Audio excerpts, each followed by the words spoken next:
Virginia turns on the lights for Oklahoma. It's the Sooners' first ever trip to Morgantown, and the first game between these two schools since the 2008 Fiesta Bowl. Oklahoma, West Virginia, Big 12 football in prime time tonight on Fox College Football.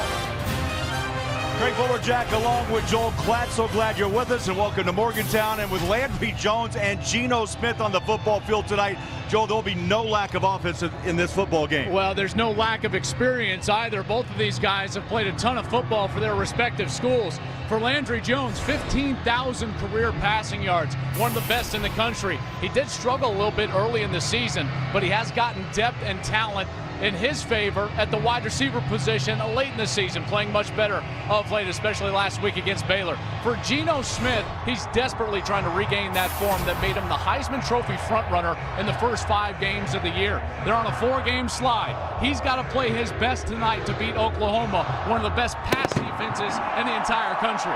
Should be a great one here in Morgantown. Yeah, can Geno find his rhythm tonight against Oklahoma? Stay tuned. The Sooners and the Mountaineers.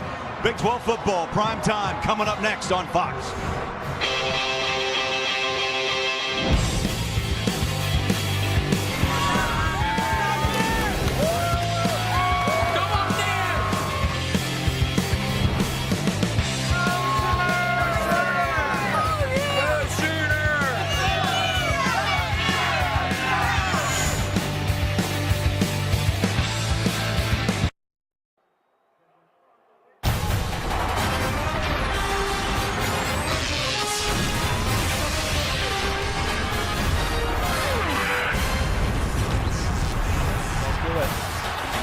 Welcome to Fox College Football, presented by Reese's Peanut Butter Cups.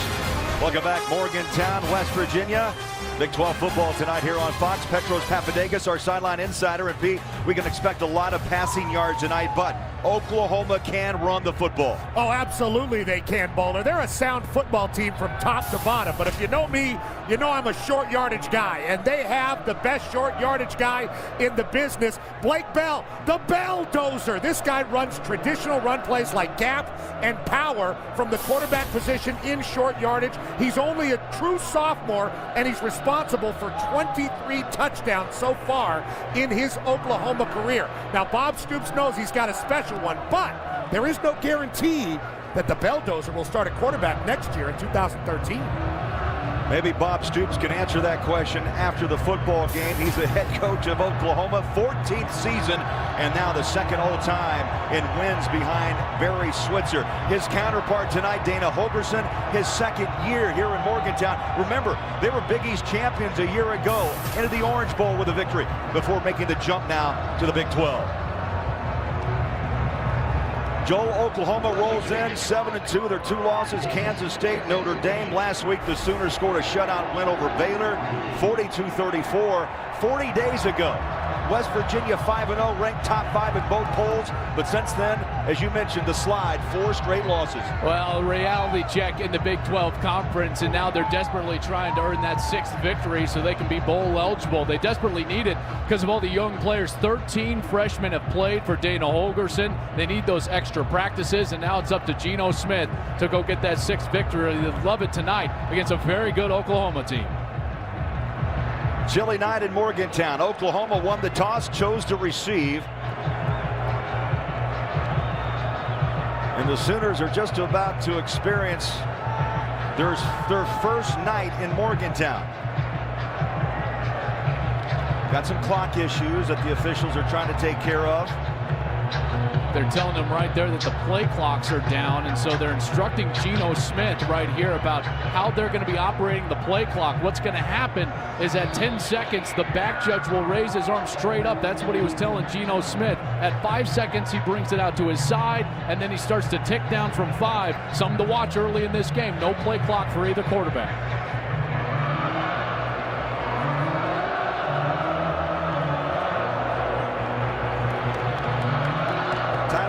Kurt ready to kick away.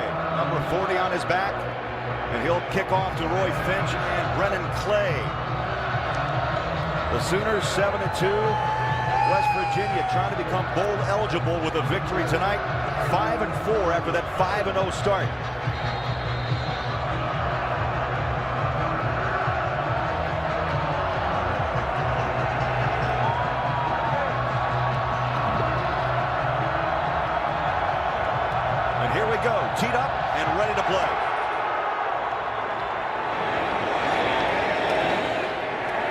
5 yards deep, and Clay, no return. And Oklahoma will start with Landry Jones at quarterback. And Joel, let's take a look at tonight's Taco Bell impact players. They've got a lot of talented guys on offense, but the thing that makes them tick is their versatility, and that starts with fullback Trey Miller. He's a guy that has a fullback can line up in the eye, or he can split out in the slot. His ability to do both allows him to play very fast and not have to substitute. On defense, Tony Jefferson, one of the best safeties in all the country. He will be tested tonight against the 5th-ranked pass offense in the country. Landry Jones, 36-10 as a starting quarterback. Those are the most wins in Oklahoma history. They start with Damian Williams in the backfield, and flags fly on the first play at the 25-yard line. Our referee tonight, Greg Burks. Offside. Defense, number 90. 5-yard penalty, first down. Shaq Rowell, right as the nose guard. There's just no movement offensively. Maybe the left tackle was moving. That was Lane Johnson, number 69, but no reason for the nose guard to be jumping with your nose directly over the ball. How about a free play on 1st and 5 for Oklahoma? Landry Jones now sets up shotgun. Pressure from the edge. Odu goes to the ground. Damian Williams crashes into the pile. No gain, and a tackle from the star, one of the outside backers, Terrence Garvin, a senior out of Baltimore. Here's that fast pace, Craig. Landry Jones brings him right up, snapping the ball. A little high step past the 35-yard line, and Williams with his second back-to-back carry, and a little jawing going on as he flips the ball to the official. Oklahoma will give you a couple of different looks in the rhythm of their game. They hurry up, a quick snap, Jones pocket, good protection, throws and nearly intercepted the intended receiver, Kenny Stills. And one thing for West Virginia, Joel, as you know, can they get substitutions on and off the field in time, playing that pace of Oklahoma? This is the last ranked defense against the pass in the country, 120th, and they're facing Landry Jones averaging 309 yards per game. This is a stiff test for this defense. Jones takes a quick glance to the sideline on 2nd down and 10. Play action pressure from the backside. Steps up and throws, and Kenny Stills makes the reception. I know they're going to call it, wave it off, incomplete. That was an odd throw by Landry Jones. It was a terrific pass rush from the outside. You see the left part of the screen getting to him, and Landry Jones actually threw that off of 1 foot. So important to get him off of his throw spot. When he's got to get outside of the pocket, he's only a 44% passer. It's a huge key for West Virginia tonight. Oklahoma spreads the field, 4 wide receivers. Williams right alongside Landry Jones on 3rd down and 10. And now the officials run in, flag out at the 32. False start, number 69 offense. 5-yard penalty, 3rd down. That's the left tackle, Lane Johnson. Remember, he moved on that opening play, but Shaq Rowell was offside. So clearly, the left tackle, Lane Johnson, unable to hear Landry Jones right now, trying to get this snap away, which doesn't make a lot of sense because they should be using the silent cadence on the road in the shotgun.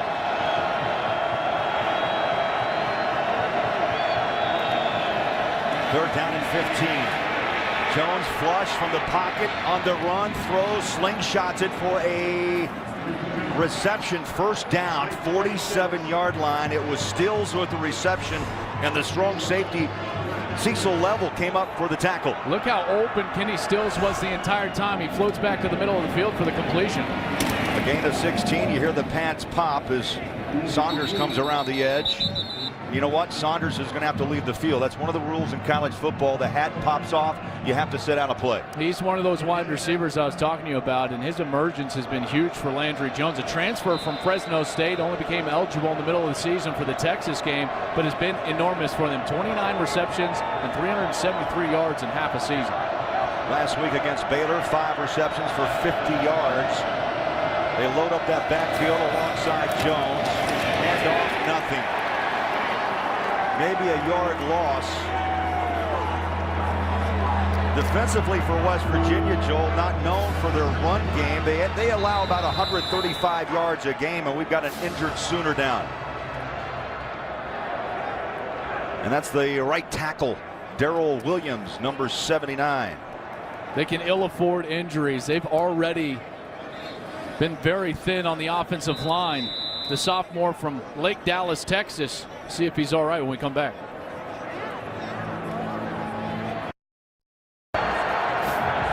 Of course, we all want to change the face of men's health. It's Movember, the time of year when men grow mustaches, raise awareness of funds for men's health, benefiting our Fox Sports partner, the Prostate Cancer Foundation. You can learn more. Please visit pcf.org/foxsports. Brennan Clay checks in for the first time for Oklahoma in the backfield. Landry Jones feeling some pressure here early, throws off his back foot, throws it up for grabs. And that ball is caught inside the 25, and it falls in the hands of Brennan Clay. That's his 19th catch of the season. And a pickup now of 20 yards. Number 36, Shaq Petaway, stopped. The defender went right over his hand. Quick throw, far side of the field on the hands of Saunders. Oh, he takes a shot. Wow. Helmet right on the numbers. That was Carl Joseph, the free safety, a freshman, a true freshman, who put a big hit on Saunders. Well, now you know why he's one of our players to watch. The true freshman from Orlando, one of the best hitters in the entire country. You saw why right there. Oklahoma, this drive started at their own 25-yard line. They're now at the 22 of West Virginia, chewing up some clock here early, second down and 9.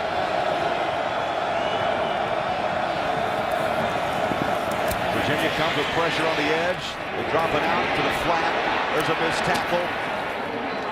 Millard, and you like this kid, number 33. He can play tight end, fullback. They'll line him up in the slot, really anywhere on the field. Petros, that's what makes him so good, is his versatility. You saw it there catching the ball in the backfield. Oh, he's really pretty with his feet. I like him as a football player, but I got to tell you, Joel, we've seen West Virginia a couple times. This is the most active I've ever seen them on defense. They're flying around. I know Oklahoma's moving the ball. Millard grabs his 22nd reception. There's movement up front. Now the flag comes out up top. And a one-handed attempt by Justin Brown falls incomplete. It's like they're going to get him for offsides here. Offside. Number 93 defense. 5-yard penalty. First down. That's Kyle Rose, the redshirt freshman. And an experienced quarterback knows that, and that's why the shot taken into the end zone, just out of the reach of transfer Justin Brown, the senior from Delaware, came in. He was a wide receiver for Penn State, obviously had the free transfer after everything that occurred last year, came to Oklahoma and been a terrific receiver for them. 41 catches for over 500 yards on the year for Justin Brown. Credited with 4 touchdown receptions. First and 10, just outside the 10-yard line. On the ground, Clay breaks a tackle, spins, and finds his way inside the 5-yard line. Clay averages, Joel, a staggering 6.5 yards per carry. And he came in for the injured Damian Williams 2 weeks ago in a game against Iowa State and ran for 157 yards on 24 attempts. This is as deep a running back core as Oklahoma has had in a long time. Damian Williams, the junior college transfer from Arizona Western, he's been the rushing leader for the Sooners, and Brennan Clay, the junior from San Diego, has done a heck of a job averaging those 6.5 yards per carry.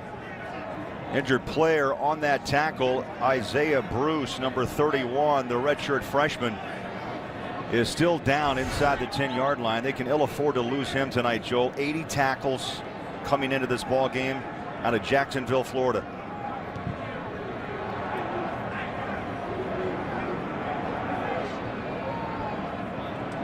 So the trainers on the field. We've had a couple of players down early in this game. One from Oklahoma, now one from West Virginia. Open walk-off for the Sooners, and now Bruce is down at about the 7-yard line.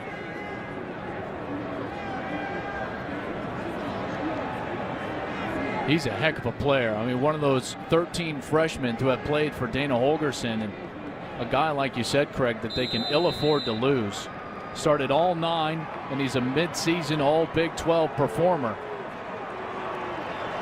OU knocking on the door.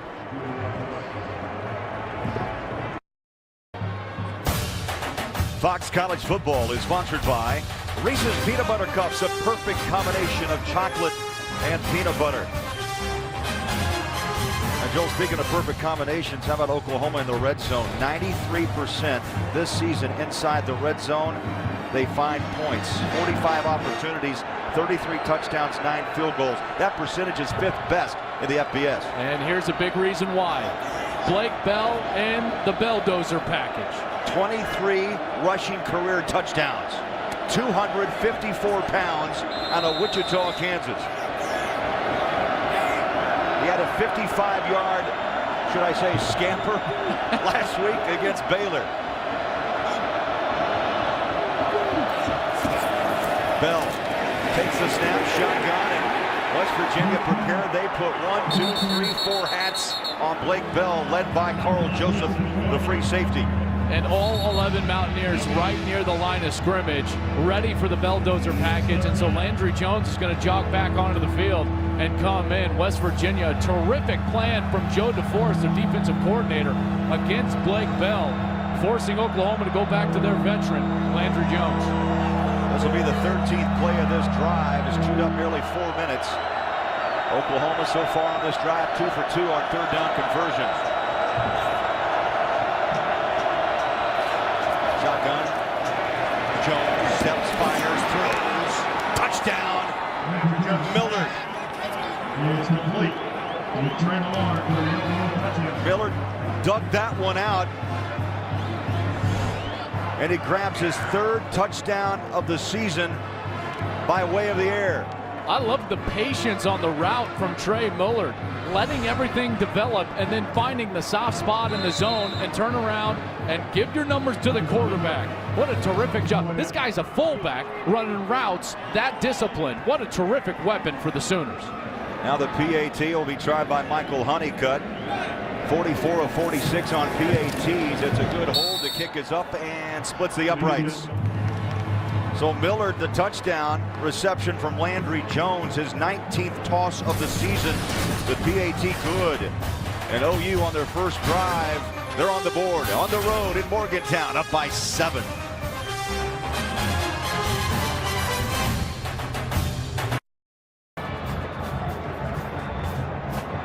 (7-0) Oklahoma. Landry Jones, a near perfect series there of 13 plays, 75 yards. And now you look at the most career touchdown passes, active quarterbacks. Landry Jones behind Matt Barkley. USC losing to USC today. Barkley with 116 tosses. Jones now with 112. How about what Jim Mora has done in year number 1 for UCLA? I mean, just a terrific job getting them into the Pac-12 championship game. But here Landry Jones marches them down. A methodical drive. He looked good, even outside of the pocket. He came in. I thought that was one of the huge keys for West Virginia to get him outside of the pocket, but he completed a couple of balls on the run. Kicks away, short, taken at the 1-yard line. Austin always slips and falls at the 20-yard line. So dangerous. Tavon Austin with 4 career touchdown returns for touchdowns as we look at tonight's Taco Bell impact players, Joel, now for West Virginia. Well, the 2 wide receivers, just such keys, especially because Oklahoma plays about 90% man coverage. Stedman Bailey, though, on the outside, if he can win those one-on-one matchups, he'll open up the middle for Tavon Austin. And then you already saw it defensively. Carl Joseph, one of the best safeties in the country as a true freshman out of Orlando, has to play huge against Landry Jones. Well, Geno Smith will start under center. Bailey will try to turn the corner on the handoff, and he is stopped for no gain. Let's check in for the first time tonight. Game break, Los Angeles, and here's Aaron Andrews. All right, thanks so much. Let's head out to Baton Rouge. Score tied at 35. Jeremy Hill with a 1-yard touchdown run. There would be a botched PAT after that. LSU would pull out the win 41-35 over Ole Miss, guys. Les Miles just minding away down in Baton Rouge. 2 straight runs for West Virginia. Difficult to push out the Sooners against the run. 155 yards a game they allow. Of course, you talked about their pass defense, which is outstanding. Number 1 of the Big 12, number 8 in the country. They got well over 200 yards rushing last week to Baylor. Mike Stoops did not like that. You're already seeing a much more active defensive front. Casey Walker on the last play, breaking through and making the tackle. They're down at 10. Just over 5 minutes off the clock here in the opening quarter. First pass, Geno Smith. With a pitching test, Tavon Austin. So good after the reception and move the chains. West Virginia, Joel, looking at a 3rd and 10. And who do they go to? 97th reception for Tavon Austin. And he made Tony Jones, who's got 79 tackles on the year, one of the best safeties in the country, look bad on that play. That's the type of elusiveness Tavon Austin possesses. Mountaineers can play hurry-up offense as well. Ground game has been a problem of late. They go to Austin, who can do so many things. Keep an eye on number 1. He'll line up wide in the slot in the backfield all night long. The key is the number of touches, whether it's in the run game or getting him touches, catching the football. And already, how about this? Mike Stoops calling a timeout, getting his defense over the sidelines. They were not prepared for number 1 in the backfield, lined up as the tailback. West Virginia on the road to try to tie this ball game.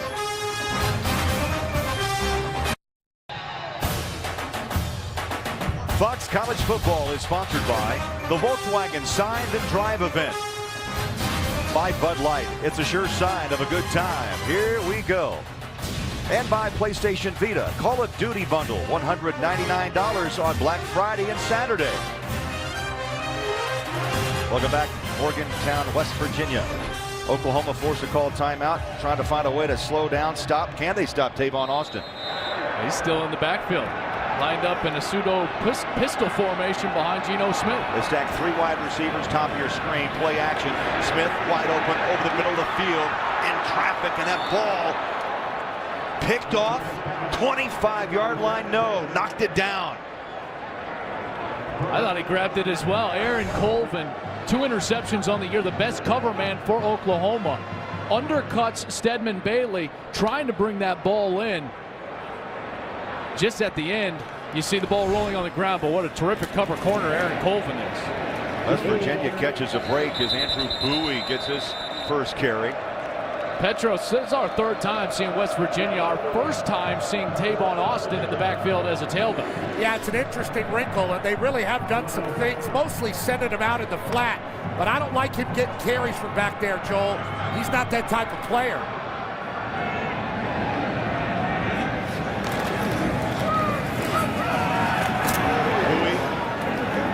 Just picked up that first down, maybe 2 yards the hard way to midfield.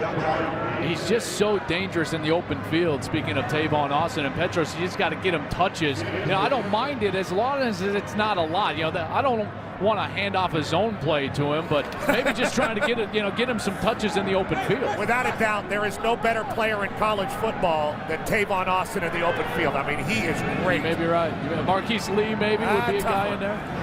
Shotgun, Geno Smith steps and fires, trying to hit a slant. This time it is picked off. Colvin, the right corner, popped out of bounds at the 32 by Geno Smith. So only the 4th interception thrown by Geno Smith. And right now, Oklahoma, Joel, deep inside West Virginia territory off the interception. I thought Geno Smith telegraphed this. Watch his eyes go to the left side of the screen, and that's what Aaron Colvin is watching the entire time. And he steps in front of it. Here's Colvin as he steps in front of the ball. They were trying to go to number 80, Ryan Nealon. Guy's only got 6 catches on the year, but Colvin did a great job of keeping his eyes in the backfield on Geno Smith. A telegraphed ball by the senior. First 4 games, just 1 turnover committed by West Virginia. The last 5 coming in, 8. And the interception here in the first quarter by Geno Smith is 4th of the year. Landry Jones goes back to work. That's a tough throw across the field. And Kenny Steele makes the grab about 2 yards short of the first down. Boy, under Bob Stoops, they've had lots of turnovers over the years and normally turn them into points with this fast style of offense. That's exactly what Landry Jones is trying to do. It looks like Lane Johnson again maybe leaned. He's guilty of a false start. False start. Number 33 offense. 5-yard penalty. Second down. That's Trey Miller. And Joel, here's the issue too. Sometimes you play a little too fast, and it's hard to play catch up if you're up front or you just don't know the snap count. That's on the quarterback. Got to get everybody set up there. Here's the takeaways number since '99 when Bob Stoops arrived in Norman.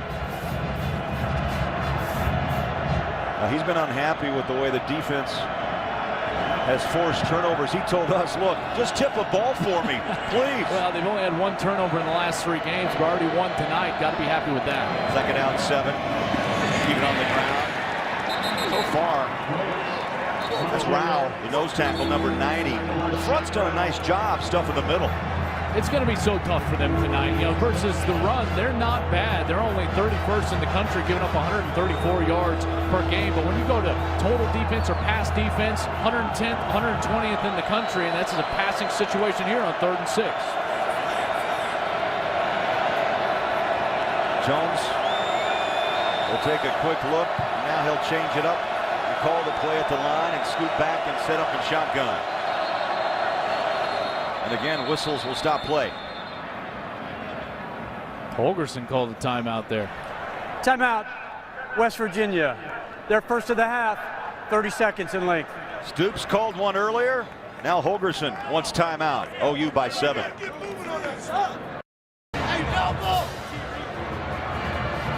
Back in Morgantown, Oklahoma. Up 7 on the move once again after the interception of Geno Smith. You hear the bell chime. That means it's 3rd down. Can this West Virginia defense hold the Sooners? On the 29-yard line of the Mountaineers. 3 for 3 tonight on 3rd down conversions. Jones throws. It's caught. Williams inside the 15-yard line. Jones stood up. There was some pressure from the edge, but he pushed that ball in a pile there to get it on the hands of Damian Williams and a pickup of 15. And Damian Williams was locked up man-to-man coverage against Isaiah Bruce, who of course was injured on the first series. So Oklahoma testing the man-to-man cover skills of the redshirt freshman and winning that battle with Damian Williams. A terrific, accurate pass allowed Williams to run after the catch. Under 7 minutes in this first quarter.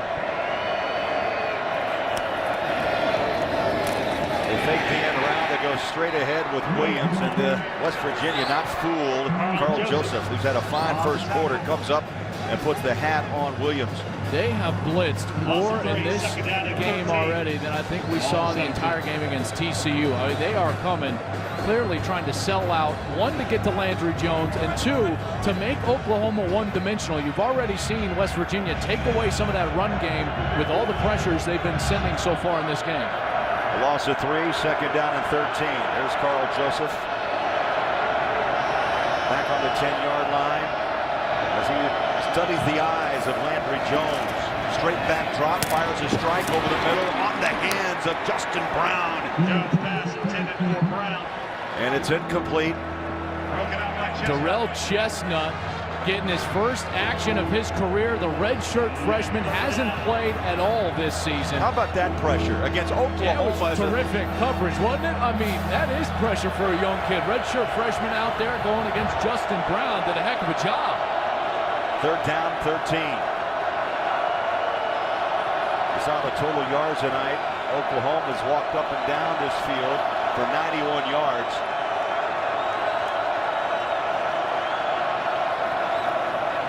Jones from the shotgun, good protection, drags it underneath. Damian Williams. Joel, you're the old quarterback. You know that was a safety valve. Williams underneath, and West Virginia closed in. That brings up 4th down. And a really experienced throw from Landry Jones, knowing that he's in field goal range, and you don't want to do anything foolish like force the ball down the field. West Virginia had that blanket coverage. They were running man underneath with 2 high safeties. Very tough to fit that ball in inside the 5-yard line. Landry Jones knows he's got a very good kicker in Michael Honeycutt. 10 of 11 on field goals, long of 42 this year. He's made 10 in a row, and the kick is up and good. So the streak continues. He missed the first of the season. Now he's kicked 11 in a row. And the Sooners, after that interception, they cash in. A field goal of 32. They're up 10 on Fox.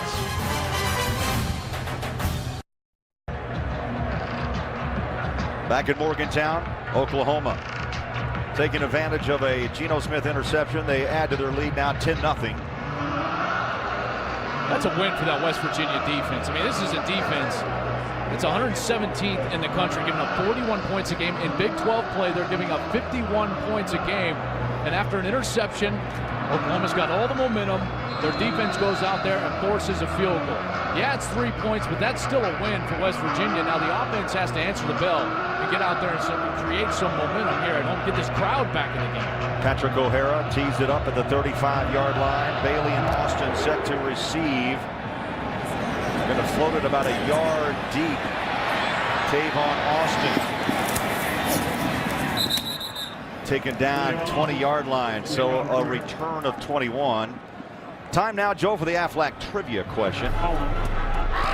Who is the only ex-West Virginia quarterback to start and win a Super Bowl? And we'll have that answer for you the game right here. a little bit later. Stay close. There's been two that have started a Super Bowl. I'm going to give it away. I've got it. I've got it in my head right now. I know exactly the year. Stay tuned. I'm ready. I'm ready. 1st and 10, Mountaineers down by 10. Trying to go outside is Dustin Garrison, and he's pushed down. Good speed there from Garrison. Looked like he was locked up in the backfield, but found the edge and ultimately gained 5 yards. Tom Ward, number 21, the middle linebacker, who came in with 41 stops, makes the tackle. 2nd down and 5 as the clock's under 5 minutes here in the quarter. Smith shotgun step, throws. What a catch. What a grab. Coming back for it, Stedman Bailey. He is 3rd in the nation in receiving yards, over 117 a game. Tavon Austin gets a lot of attention, and rightly so, but this guy, Stedman Bailey, one of the best in the entire country as well. Both of them semifinalists for the Blitnikoff Award. Bowie makes a cut, wrapped up, and tossed out of bounds at the 42-yard line. Tony Jefferson with the tackle. How about that, Joel? 2 wide receivers, and both are semifinalists. Bailey leading the country with 16 touchdown receptions. Tavon Austin right there with Marquise Lee for leading the country in terms of catches. Came in with 96 on the year. 2nd down, 3, quick throw near side. Bailey throws his body past the 1st down marker, move the chains, and the Mountaineers moving the football down 10. Petros, the only way you can play this much man coverage is if you are great in tackling in space, and so far Oklahoma has actually been missing tackles in space. But that's been the formula to beat the Mountaineers. Just ask Kansas State. Quick hitter on the right side. Guess who? There's your guy, Petros. He got the true zone style run right there. That is a tough thing to ask Tavon Austin to do, but he looked pretty good at it right there, but I wouldn't do it again. Petros, he's 171 pounds. Hard to say how much pounding he can take, but they're going to use him all night long, and he spins out of the tackle. Tony Jefferson came up. That was 1 against 1, 2 ones on the jerseys. And Tavon Austin right now is carving up Oklahoma. Yeah, what a matchup. What a series right now for West Virginia. Exactly what they needed to do in this 2nd series of the game. They're in Sooner territory with fresh downs on the 42-yard line. And again, Austin, stutter step, turns the corner at the 15, and is chased out of bounds at the 10-yard line. Explosive, electrifying run by Tavon Austin. Well, we've been talking about his open field ability, and this is it coming straight at you. Nice hold by the offensive line, but then the elusiveness of Tavon Austin in the 2nd inning. This guy has another gear. When he gets around those 2nd-level players, they have no chance in space against number 1. Over 10 yards of carry now for Tavon Austin, 5 for 51. They go back to Bowie off the left side. Bowie carries about 190 pounds on his frame. Last week he went 15 carries for 53 yards in the loss to Oklahoma State. We hit the 2.5-minute mark.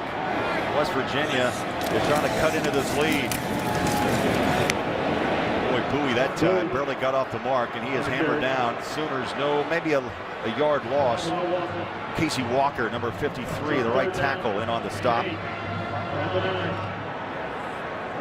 Casey Walker already doing some damage in this game in the backfield. Couple of tackles for loss. 309-pound senior, 6'2", been very active so far tonight. West Virginia again spreads the field, 4 wide receivers. Geno Smith steps, fires on the hands, reaching to the pylon, and they're going to mark him out. Mark him out just short. What a grab, and again an effort by Bailey. So close. The officials right on the spot. They're going to have him marked down about the 1.5-yard line. Now is it a first down, and they're calling this a 4th down. I see the fist raised from the official, meaning that Stedman Bailey didn't even get the first down. Now Dana Holgerson, the first big decision of the night, and he's sending his kicker out onto the field, Tyler Bittencourt.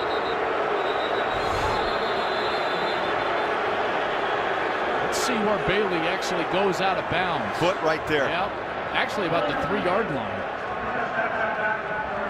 Play is under further review. So they're going to review it and take it upstairs to the replay official, David Ames. And Joel, he's going to see what we just witnessed. Great effort, but he lost his footing.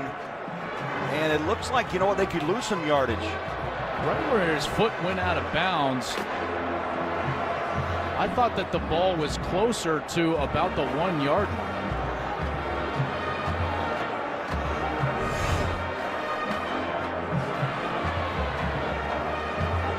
That man-to-man coverage, it's tough against these type and caliber of wide receivers. So we understand what they're reviewing is, if not, they have enough yardage, Joel, for a first down. They understand that there's no touchdown call here, but where will they place this ball, and to see if or not it's a 4th down or a first down for West Virginia. Yeah, they needed to get to the 1.5-yard line in order to get a new set of downs. Right now they've got the ball marked just outside the 2. Let's get back to our LA studios and our officiating guru and expert, Mike Pereira. Mike, what are you seeing right now out of this replay? Hey, they get to look at this and they'll see what is it, maybe a touchdown, or then certainly the line to gain, and the foot slides out of bounds before he does get to the 1-yard line. So it is going to be short of a first down and certainly not a touchdown. That toe kind of slid out of bounds with him short. After further review, the ruling on the field stands. 4th down.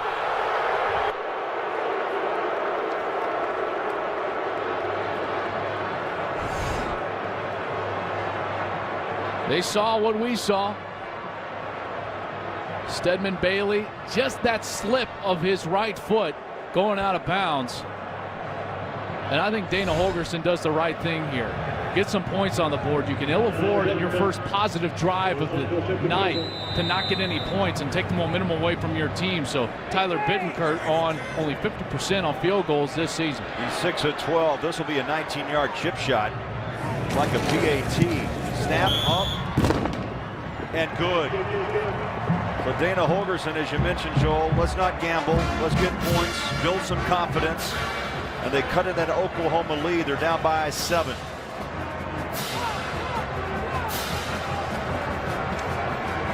Time to answer our Aflac trivia question. We asked you earlier the only ex-West Virginia quarterback to start and win a Super Bowl. And here is the answer. Did you get it? It's Jeff Hostetler. 1990 New York Giants defeated the Buffalo Bills 20-19. Of course, Mark Bolger as well played in the late 90s here at West Virginia. Started, well, I guess he didn't start the Super Bowl for St. Louis. I'm wrong here. Bolger never started the Super Bowl, did he? So you caught yourself. I did catch myself. So it's the Haas. Hostetler. Jeff Hostetler. Courtesy of Scott Norwood. Yes. People in Buffalo not wanting to hear that. 4 times, Mr. Kelly and company, and 4 times they are shut out of a Super Bowl championship. Crowd gets a little riled up. And you know what, Joel, on the road, this is what Holgorsen knows that for Oklahoma, you got to get this hometown crowd up and involved in this football game. That's why you can't let a drive like that go without any points.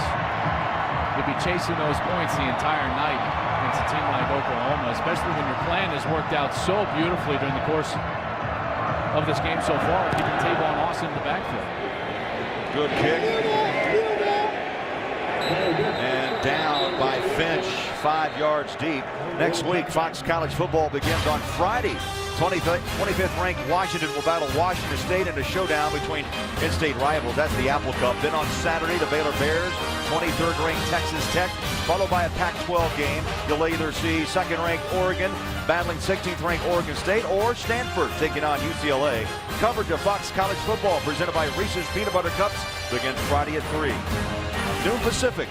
It continues on Saturday at 2 Eastern and 11 a.m. Pacific time. A lot of college football over the Thanksgiving weekend. Can't believe it's already Thanksgiving.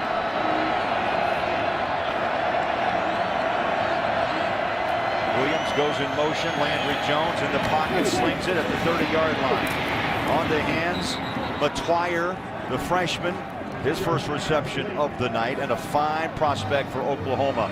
Very, very deep wide receiving core now. Not what it was to begin the season, though. No, Kenny Stills was the only Sooner to have ever caught a ball in college football, or at least in an Oklahoma uniform. And now the 4 other guys, Justin Brown, Jalen Saunders, Sterling Shepard, who we haven't seen yet, and Trey Matuire.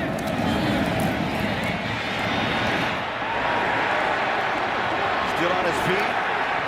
Cut down at the 40. He tried to break a tackle. And Cecil Lovell came in and stayed with him and knocked down Williams. The former walk-on has earned a scholarship, and they are selling out to stop the run, forcing Landry Jones to beat them. Now, he's more than capable, but right now West Virginia's plan clearly, they don't want to see Oklahoma get anything going on the ground. 4 weeks ago, Cecil Lovell was playing on the scout team, and now he's starting against Oklahoma. 2nd down, 16, pressure. Landry gets it away. And again, right now, Mountaineers playing inspired football. Shepard tackled by Darwin Cook, the strong safety. Final seconds of this first quarter winding down, and this crowd very much into it after the drive by the hometown Mountaineers and the 3-point field goal. Oklahoma's going to get saved here by the game clock. At 3rd and 12, you want to take your time, make sure you got the right play call. They're going to get that. Be 3rd and long when we come back. Oklahoma started the scoring. Miller to 4-yard touchdown from Landry Jones. That excites and electrifies the Sooners. West Virginia, though, trying to work their way back, down 7 after 1 on Fox.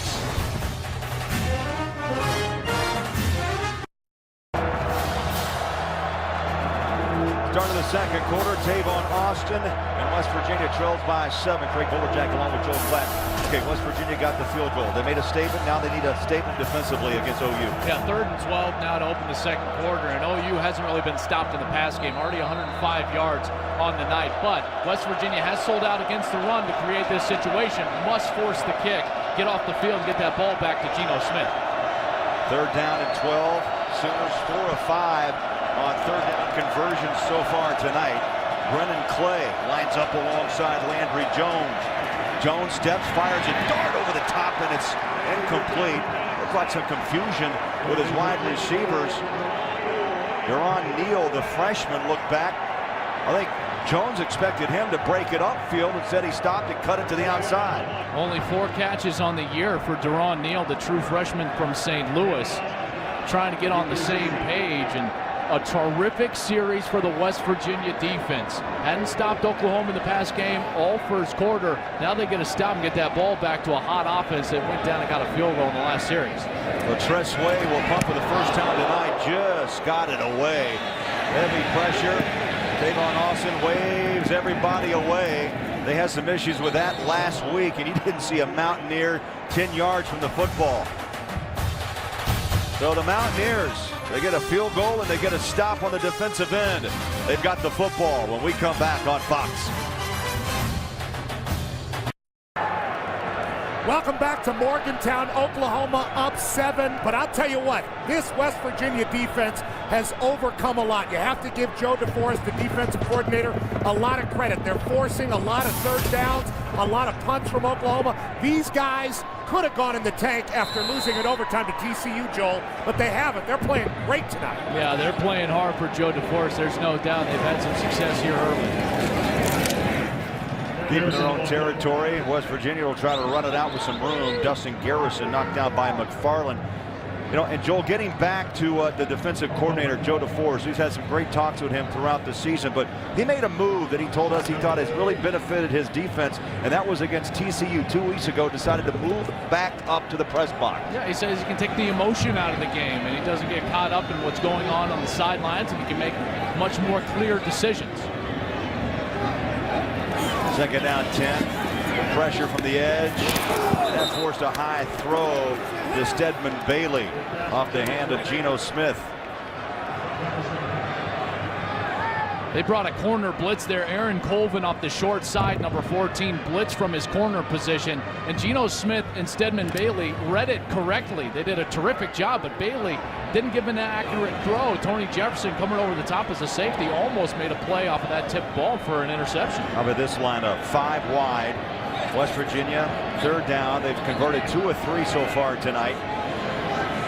They need 10 yards to move the chains. From the 5-yard line, Smith throws. And again, a little confusion as Bailey takes a glance back at Geno Smith, and it's going to be a 4th down, and pressure came from the left end. That's David King. So they're pressuring Geno Smith. Poor series for Geno Smith. A quarterback that's a senior this late in the season, you got to be able to stand in there in the face of pressure and deliver accurate passes down the football field. They were unable to do that. You got to give a lot of credit to the Oklahoma front 7 for creating some of that pressure, getting him off of his throw spot. Bittenkurt will punt.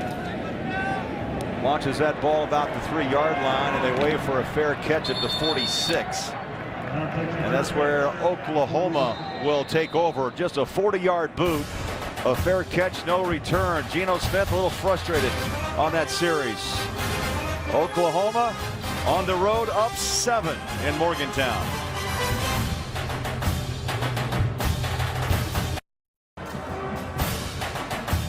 Fox College Football is sponsored by the Buick Verano. Unexpected luxury in a car this size. 13:55 left to play in this first half. Both these teams, Joel, can score. No question. Nearly 40 points a game for Oklahoma. And that's where West Virginia is. They're 11th ranked in the nation in scoring, the Mountaineers. So far, low scoring.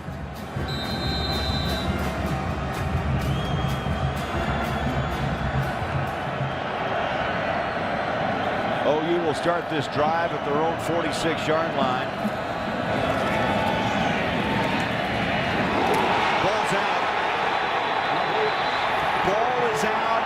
Damian Williams, Joel, was stood up, and then a swat, lost it. And the Mountaineers get the football at the 48-yard line. Cecil Level comes up with it. Damian Williams was trying to cut back and fight for extra yardage when it looked like someone got him around the knees and held him up right there. And that's when that ball comes out. Level in the perfect place. Lots of yellow jerseys around that ball. And West Virginia with a huge turnover now, with the ball in plus territory at the 48-yard line. Looked like Christian Brown was the man that stripped the ball. Now can the Mountaineers take advantage? And they hand off Tavon Austin. He's everywhere, and he scoots down to about the 39-yard line. Dana Holgerson loving this better play from his defense. This is a defense that's been much maligned, trying to get back late in the season. They've already given up more points so far this year than any other Mountaineer defense in history, trying to make some plays against a very potent Oklahoma offense. Stop and go in traffic. Tavon Austin. Stacey McGee. Petros, they continue to give it to Tavon Austin as a tailback. Yeah, it's really interesting. I thought it was just a wrinkle, and I cautioned that he's not going to run a lot of zone into the line, but he keeps on doing it.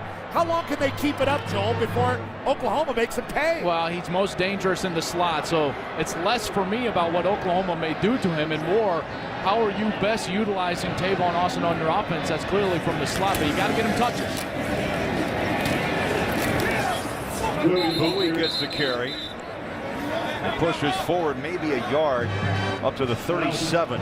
But they're not even anywhere near the same running team without him in there. This is what's going on right now. This is the fight in your mind as an offensive play caller. You know you don't want to use Tavon Austin too much as a running back, and yet when you're running the football with him as the tailback, it's been very successful. Under 13 minutes to play in the half. Bowie in the backfield. Well, that wall of white's pretty impressive. Jamaris McFarland made that initial hit, the left tackle, number 97. He came in with 21 tackles out of Lufkin, Texas. What's your call on 3rd and 7? Got to find Stedman Bailey, man-to-man coverage, top of the screen, and a little out route, something falling out towards the sidelines. Garrison in the backfield. Geno Smith shotgun, 3rd and 7. 3-step drop, throws, far side. Tavon Austin at the 20-yard line. Geno Smith threw it low around the knees, and that was a heck of a catch. Yeah, look at that route, too, breaking out. I thought it was good coverage there by number 2. But Oklahoma didn't, and that was Julian Wilson, a sophomore from Moore, Oklahoma. But Tavon Austin continuing to run out of his break, and that's what allowed that throw window to continue to be there for a guy like Geno Smith, who finds him for the conversion. And now West Virginia rolling on offense. A lot of momentum right now for Geno Smith in this Mountaineer offense. A gain of 17, Tavon Austin. Where is he? He's in the backfield. Play action, Geno Smith up top. And throws that ball. Oh, there's a late flag. There was a collision. You saw it on the far side of the field between Bailey and Jefferson. Also, Javon Harris was around. The two safeties. I would be shocked if they called this, because that ball was about 10 feet over Stedman Bailey's head. And that's what they're talking about right now. There was some contact. It was on the break that Stedman Bailey was trying to get out of the break. This is what Bob Stoops is arguing for, is that it's an uncatchable ball. Clearly an uncatchable ball. There's no possible way Bailey was going to get that ball, even without the contact. Well, the officials huddle. We'll get the call from the referee. Here he is, Greg Burks. Pass interference, defense, number 1. Spot foul, first down. That's a poor call by the officials. There's no doubt Bob Stoops is livid, and he should be. That ball was 10 feet over Bailey's head. Watch this ball. Look how high that is. He couldn't jump up to get there even if there was no contact, and the contact was fairly incidental in the end. Very poor call by the officials, giving West Virginia a first down inside the 10. First and goal, they'll mark it at the 7-yard line. Austin, stutter step, 5, back on his feet and is wrapped up at the 3-yard line. His stop and go ability, vertical, horizontal speed is ridiculous. Oklahoma, good pursuit, though, to get more white jerseys out there than Tavon Austin could outmaneuver. Second down goal just inside the 5-yard line.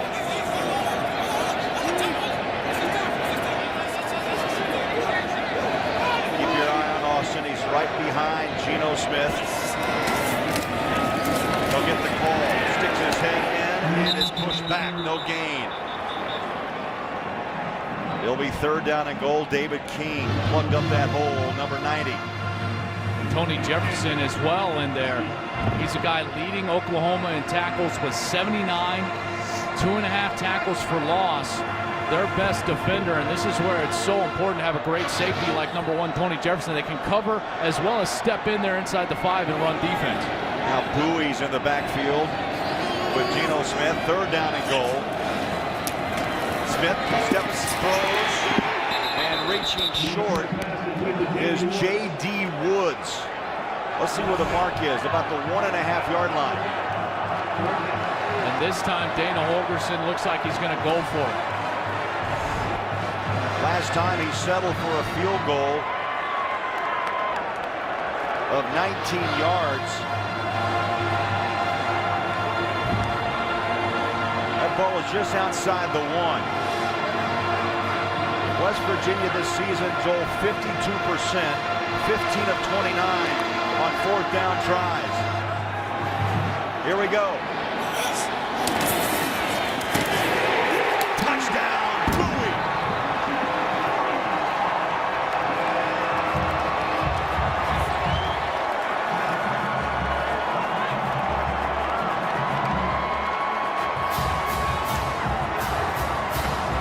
Sixth touchdown for Andrew Bowie. And after trailing by 10, a chance to tie this game with 10 minutes to play in the first half.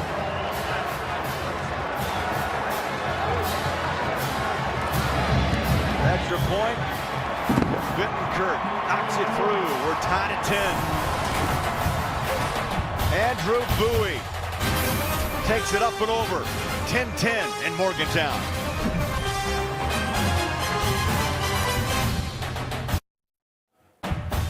Coming up on the Pizza Hut halftime, Oregon and Stanford meet with the Pac-12 North on the line. #1 Kansas State tries to remain unbeaten, and UCLA rises to the challenge in the battle for Los Angeles. All that and more with Eddie and Joey next on the Pizza Hut halftime.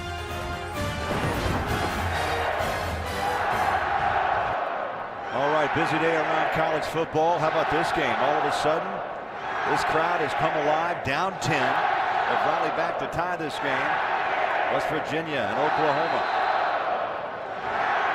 Helped out by a turnover. You can look back at both of those games that Oklahoma lost to Notre Dame at home, to Kansas State at home, and turnover is such a big factor in each of those games, and that's what turned around this game, and got to credit West Virginia to take advantage of it. Bittenkirk puts a foot into it, about a yard deep. Finch. At the 24-yard line. On the kickoff return, tackled by Stedman Bailey. Stedman Bailey comes over and makes a special teams tackle. Small Business Saturday is brought to you by American Express, founder of Small Business Saturday on November 24th. Do your part. Get out and shop small. Visit shopsmall.com. It's that time of year, the holidays are upon us.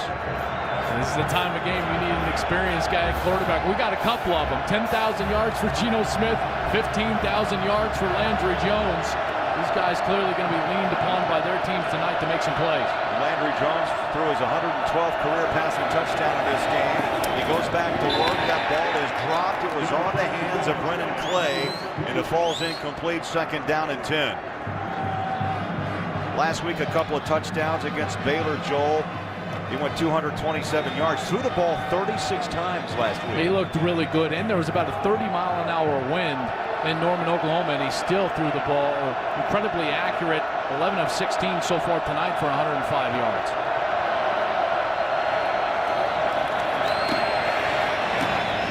Jones underneath. Saunders, 30. Has a blocker, 15, 10, 5, and walks it in. Touchdown, OU.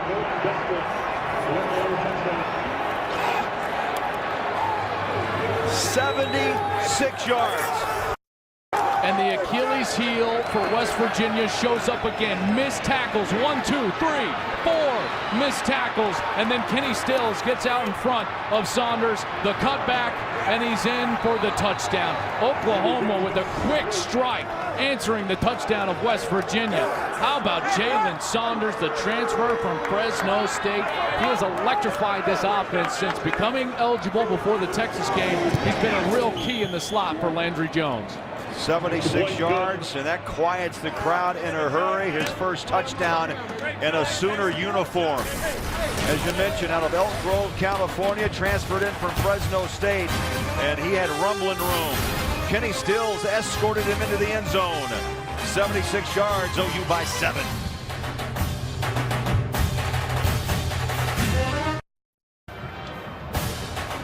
Fox College Football is sponsored by the Samsung Galaxy Note 2. The next big thing is here. By K Jewelers. Every kiss begins with K. And by Pizza Hut. Make it great. 17-10 Oklahoma. 113th career passing touchdown for Landry Jones, second most in Big 12 history. And it was just a basic curl route over the middle of the field and just the missed tackles for West Virginia. That's exactly what happened when they played Baylor earlier in the year, when they played TCU earlier in the year.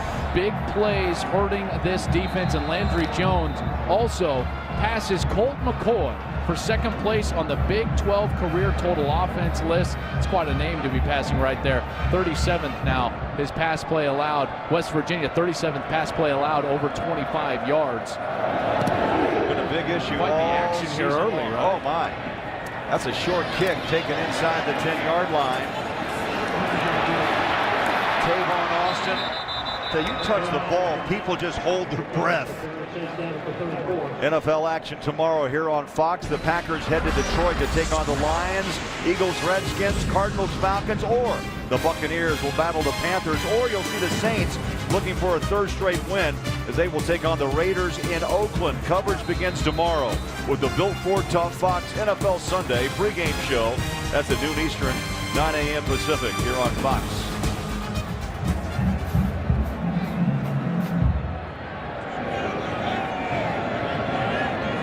Smith and the Mountaineers go back to work, down by 7. Stands in that pocket, coverage downfield. Geno flushed. He'll throw, and a smart move, and he tosses it out of bounds.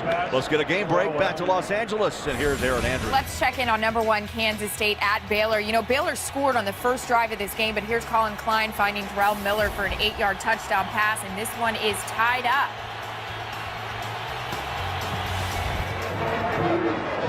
Kansas State unbeaten. Challenged a little bit tonight early, but can anyone beat the Wildcats and knock them out of the number 1 spot?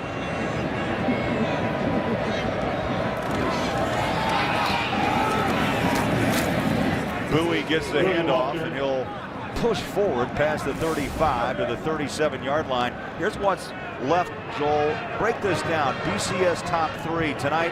Kansas State at Baylor. And they finish up with Texas on December 1st. Well, the team I have most confidence in is Oregon, and yet they've got the toughest road. You know, Stanford right now, Oregon State next week, and then the Pac-12 championship game if they're able to take care of business and win their division. Kansas State's going to be tough. Another thing that's tough for all of those teams, even Notre Dame when they travel out to LA next week, the fact that you stop playing just against the opponent and you start playing against history and the pressure and the enormity of the moment. We've seen teams high up in the BCS, you know, 2, 3, 4, number 1 in the BCS, get beat by lesser teams late in the season because of the enormity of the moment kind of takes hold and they get gripped by fear. So it'll be interesting to see here down the stretch of the last couple of weeks. Geno Smith hat off as he throws incomplete. That ball may have been deflected at the line of scrimmage, and that's 4th and 5 as Justin Brown is back to return the kick of Bentenkurt.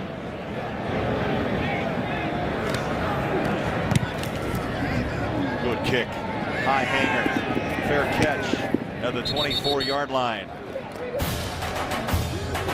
Halfway through the second quarter, OU will have the ball up 7.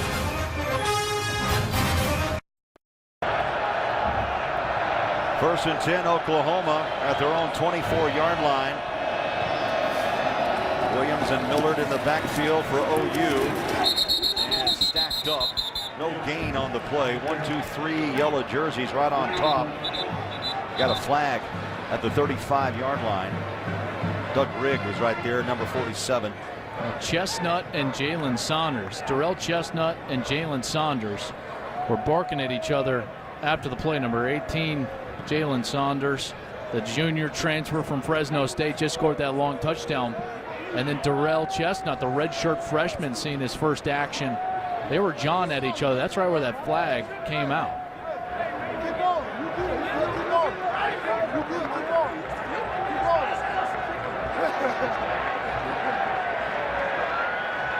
Now they're marking yards off. We haven't heard the call. After the play, personal foul, number 18 on the offense. 15, penalty being forced half the distance to the goal, second down. That's exactly what they had said. They were jawing at each other. There wasn't a shove or a punch thrown or anything. They were just face mask to face mask right in front of the official. That's when the flag came out. So clearly something said by Jalen Saunders. Bob Stoops still not happy with the officials. Is that had a couple of calls not go his way, but yet Oklahoma up by 7 here in the first half. That penalty pushes the ball back to the 13-yard line. 2nd down and 21.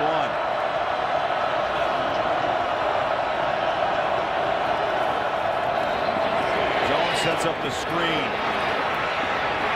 Wide open running room. Damian Williams.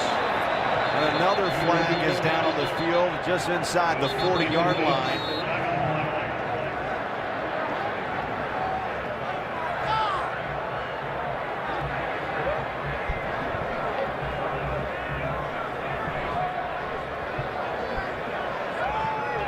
Another discussion taking place. The pass was completed behind the line of scrimmage. Therefore, there is no foul for pass interference. Some blocking taking place down the field. I love the play call. 2nd and 21. The crowd's starting to get noisy in this closed end of the stadium, and they flick a little screen out there to try to take all that momentum away from West Virginia. A successful play call. You got to credit the offensive lineman. You see him get out there and throw on the legs of the defensive backs. When you say an offensive lineman throws, that means he goes down low and he rolls to try to get those guys down onto the ground. Excellent job by Oklahoma's offense. And a pick up of 35 yards. But right now, Williams is just running this field untouched. Finally, Darwin Cook, the strong safety, came up to make the tackle, but this has been a Williams kind of drive. He's eaten up big chunks of yardage. OU with a hurry-up offense. Right back at it. This time a trip up at the 35. That left side of the offensive line, number 74, Adam Shedd, and number 71, Tyrus Thompson. You can see they're very comfortable running the ball down that left side of West Virginia's defense to the short side of the field. A lot of times defenses set their strength just based on the wide side of the field. You can see not many defenders, only 3 defenders right here. That's why they keep running that backside isolation play in the run game. 3 wide receivers, top of your screen. Jones all day to throw and threads the needle at the 20, call it the 19-yard line to Kenny Steele. Petros, this is kind of danger time right now for West Virginia. Yeah, right now Oklahoma very surgically moving the ball down the field, doing a great job of staying on their blocks, creating holes, and it just goes to show you, Joel, you can play great defense for a quarter and a half, but you miss a couple tackles and things can get away fast. Yeah, and the consistency is what they're fighting for here at West Virginia. You can tell some series are playing very good. Other series they come out, miss some tackles, allow those big plays, and then the momentum is just taken out of the team. 6th play of this drive. Straight to the pile goes Brennan Clay, who's in to relieve Williams for a play or two.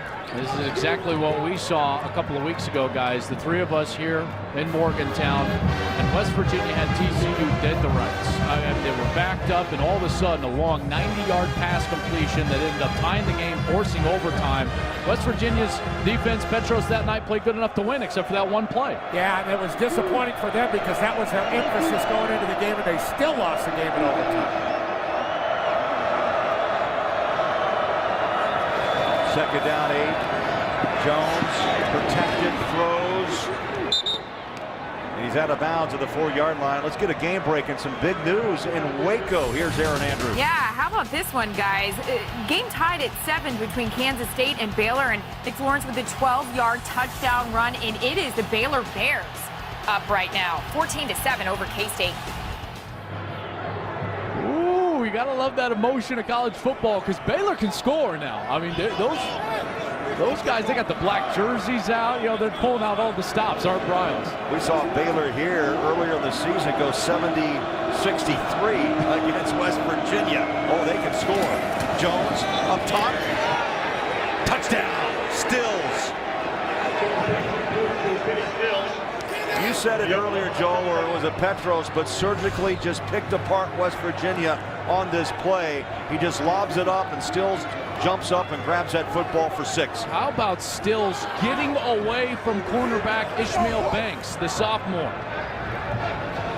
Inviting the contact early and then just shedding it as the ball was coming. That's an experienced move. The junior Kenny Stills, over 50 catches this year.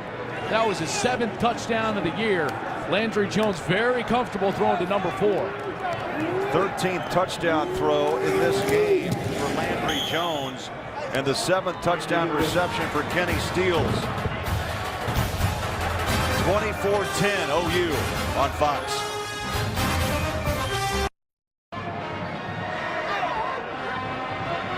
Back in Morgantown, make sure you stay close. Coming up on the Pizza Hut halftime report. Oregon and Stanford, the battle for the Pac-12 North. Kansas State, we just talked to Aaron. Will they stay perfect against Baylor? And UCLA, the battle in LA. That's all coming up on the Pizza Hut halftime report. Still just caught that 4-yard touchdown throw. How about the night by Landry Jones? I mean, just methodical, moving this OU offense. He's a confident quarterback. He's already tossed 3 touchdowns tonight. 8 plays, Joel, 76 yards. And all 3 of those touchdowns, he makes all his wide receivers happy, doesn't he? No doubt about it. And he's so accurate. 29-2 and throwing 2+ touchdown passes. Just heck of a player. It seems like he's been there forever.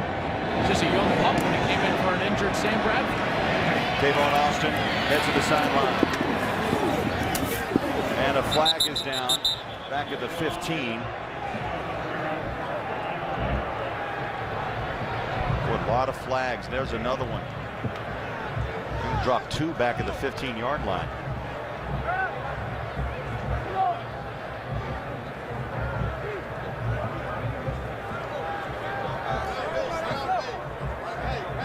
Busy first half for Greg Burks.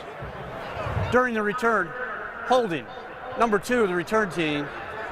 Penalty enforced half the distance from the spot of the foul. First down.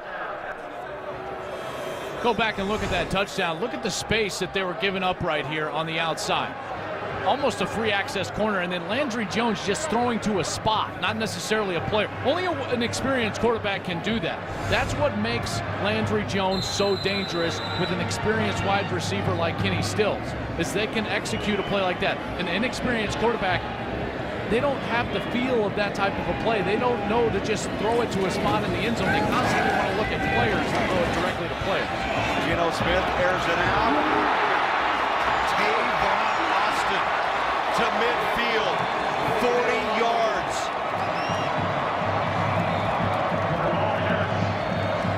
Javon Harris made the tackle, but what a half for Tavon Austin. Now already 73 yards receiving in the game to go with his 64 on the ground rushing in the game. Joel, officially a 41-yard pickup.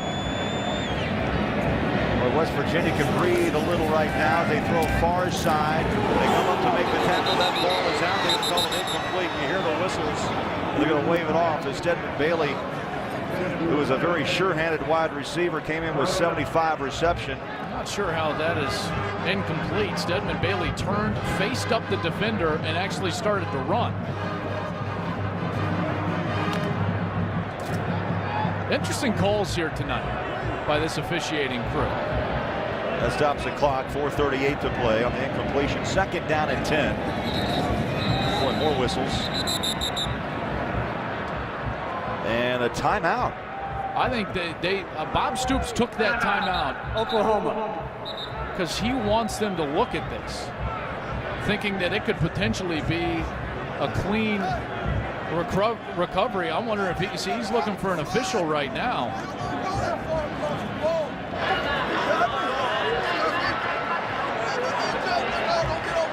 Greg Burks is there. He's the head official, talking with Bob Stoops. And they are going to review this. Oklahoma is challenging the last play. Ruling on the field was incompletion. So he called the timeout right before that play. Here's the Stedman Bailey play previous to that. He catches the ball, and now he's going to make a move. He actually turns and tries to put that ball in the left hand. You know, Joel, this is going to go into the category, and it's kind of that gray area. Did he make what is called a football move? With the and his back is against us. We can't see what's going on out in front of him. Looked like he was trying to put that ball in the left arm.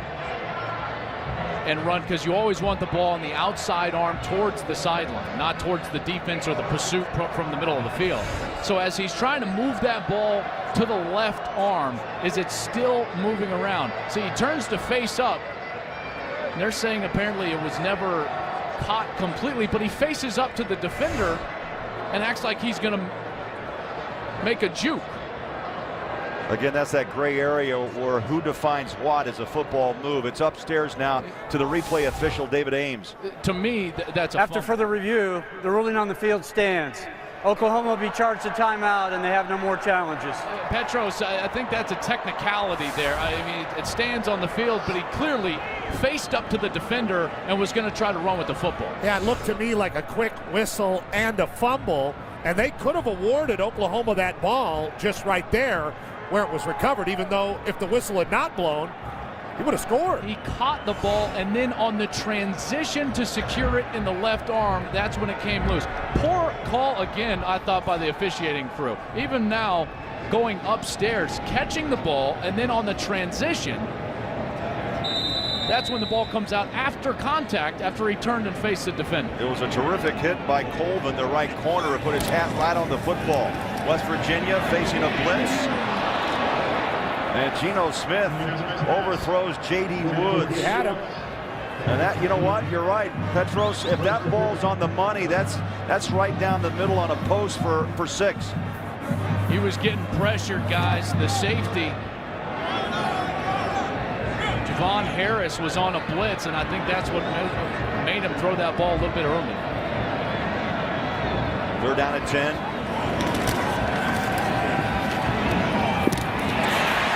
Smith, Bailey, they hook up at the 35-yard line. Fresh downs for West Virginia. Huge completion there to settle Geno Smith down, who's been looking a little bit rattled with the pressure that Oklahoma has been bringing. Steps up and a nice throw there. 4th reception for Bailey. Remember, Oklahoma has not allowed any receiver this year with 6 receptions. Bailey has 4, and Garrison is knocked down after about a yard. Bailey last week, a monster game against Oklahoma State. 14 catches, 225 yards.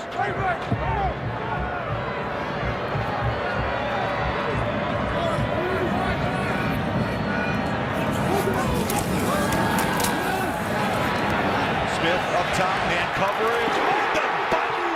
Touchdown, Bailey!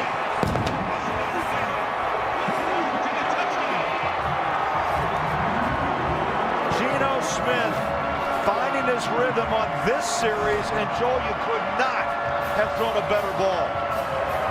You can't run a better route against one of the best corners in the country, Aaron Colvin. 33 yards from Geno Smith to Stedman Bailey. A terrific throw, getting started on that first down completion on the play previous to that, settling Geno Smith down. Then he steps up and throws just a dime down the middle of the field to Stedman Bailey, his 17th touchdown catch of the year. And Geno Smith now with 32 touchdown throws. Here it is from your couch. Man coverage, and it was over the top, right on the shoulder, and a beautiful reception. And all of a sudden, West Virginia battles back. Remember, they trailed by 10 early, down 14, they cut it to 7. Yeah, some resiliency here from the Mountaineers. Good anticipation from Geno Smith, telling his bench, here we go. We can keep up with the Oklahoma Sooners.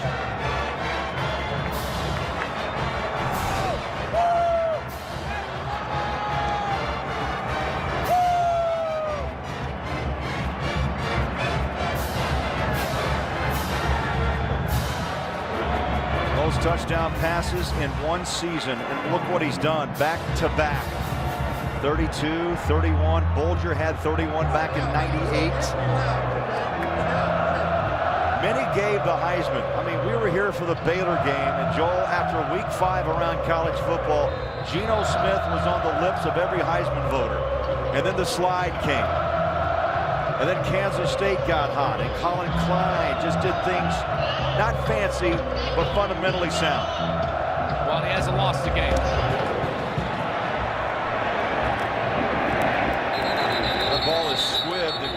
by Oklahoma at the 25-yard line. Covered by Greg Reed. Well, welcome to Fox College Football, and it's presented by Reese's Peanut Butter Cups. Morgantown, West Virginia, on a cool November night, but not bad considering Thanksgiving's just coming up around the corner. 24-17. Entertaining first half. OU's trying to throw a knockout punch, Joel, but West Virginia has been hanging steady. Play clock rolls down to 5. Just got it off. On the ground, not much. Williams is buried. No gain. It'll mark him just past the 25-yard line. Yeah, now this crowd back into it. Petros, this crowd coming alive after that touchdown from Gino to Stedman Bailey. I think they recognize the grittiness of what's happening, especially with the West Virginia team. We talked about their performance, but how about Gino Smith? This is one of the best defenses in the country, especially against the pass, and he's looking good.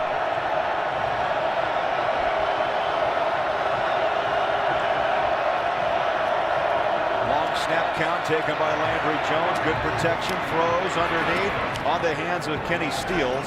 And Stills is past the first down marker at the 36. First and 10, under 3 to go. Clock runs. And OU's running a fast hurry-up offense. Jones will tuck. Heads to the sideline. Now steps up and throws. And a great grab. Justin Brown came back to help his quarterback. I love what Justin Brown did there with your quarterback out of the pocket and scrambling. If you're the far wide receiver or the wide receiver that he's scrambling towards against the sidelines, you automatically come back to your wide receiver, giving him a target wide open for a conversion and another first down for Oklahoma. Injured West Virginia nose tackle number 90, that's Shaq Rao, was down, but he came back. Foot's down, completion. It's a great look at Justin Brown. See how he sees right now Landry Jones is in trouble, and he stops and he comes back to him, creating some space. That's a veteran move from a guy who played a lot of football at Penn State, transferred into Oklahoma. And the 300-pounder is up out of Maple Heights, Ohio.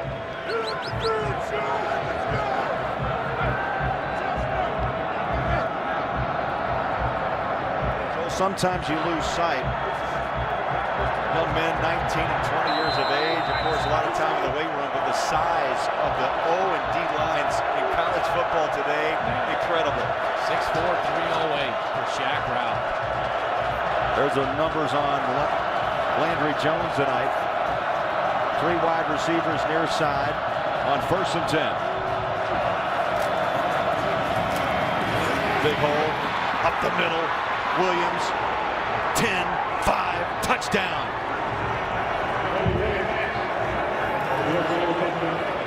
Joel, for the second time tonight, the seas part, and Damian Williams just runs right through West Virginia secondary. 48 yards.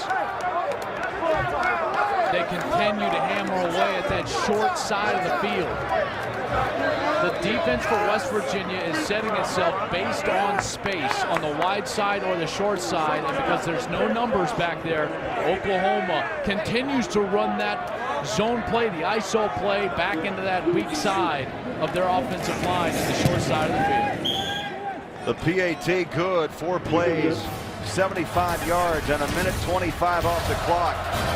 Oklahoma on a quick strike run by Damian Williams. 31-17 OU.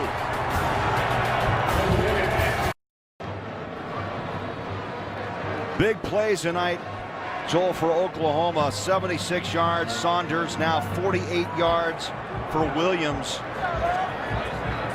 Hard to explain what happened because it was just free run. It was a free run for OU. It's just a numbers game, and you got to credit Josh Heupel, the play caller for Oklahoma, because he saw that, and that's why he continues to exploit that side of the defense for West Virginia.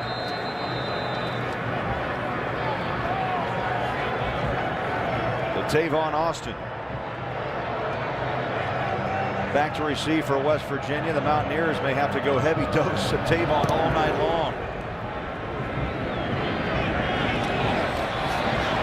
Kicks away, and Austin has it.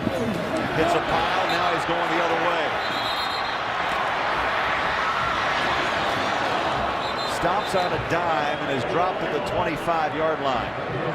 Let's take a look at that touchdown again, the long run from Williams. And we look at what's going to go on. Watch Gabe Eichert, number 64, and he gets that block right there. That's what allows this lane for Damian Williams and the vision, finding that lane and bang, north and south, right to the pylon.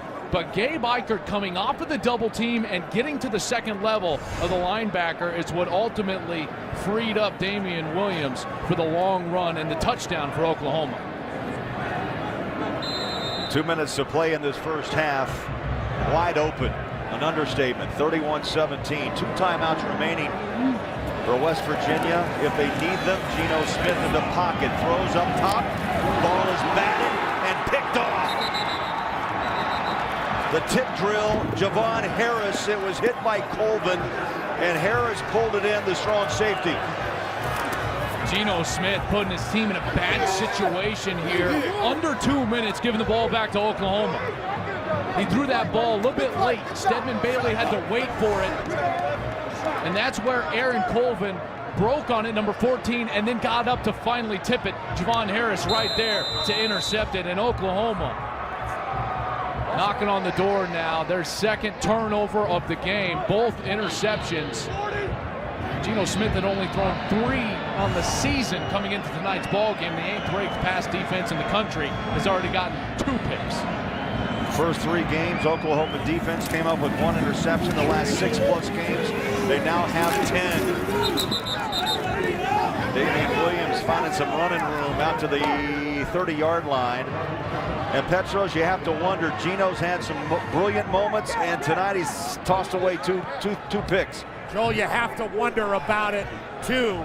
Geno Smith, are there some throws he's learning he just can't make against certain Big 12 opponents?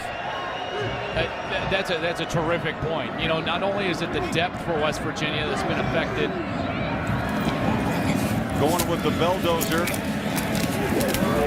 Spins out of a tackle and powers down to the 20-yard line. 255 pounds is tough to bring down. I was going to finish my answer, but how about that 250 coming at you with the bulldozer? My goodness. I like his patience, too. Quick snap. Follows his blockers, tripped up, no gain, 20-yard line. Millard was trying to throw a block out front, but West Virginia slid through and shut him down. Go back to Petros' point about Geno Smith. Going into a new league, you know, a guy with that much experience learns to play football in a certain environment. And that environment in the Big East just isn't as difficult as the Big 12. Each and every week, you're facing defensive backs, even if they're ranked poorly in the nation in terms of pass defense, which Oklahoma isn't, but even if they are, they're good players, and you've got to throw the ball on time and very accurately in order to be effective. And that was neither on time nor accurate, and it was picked off. Landry Jones back in at quarterback, double pumps. Now he throws underneath, and there's a late hit. It was into the back. Yes, it was. That's Justin Brown, who gets up a little bit slow. He took a shot from Josh Francis. 3rd down, 24 ticks on the first half clock, 3rd and 10. Now the official's going to run in. Timeout. Timeout. West Virginia. West Virginia. Their second of the half. Will use 30 seconds to the make. second timeout of the half.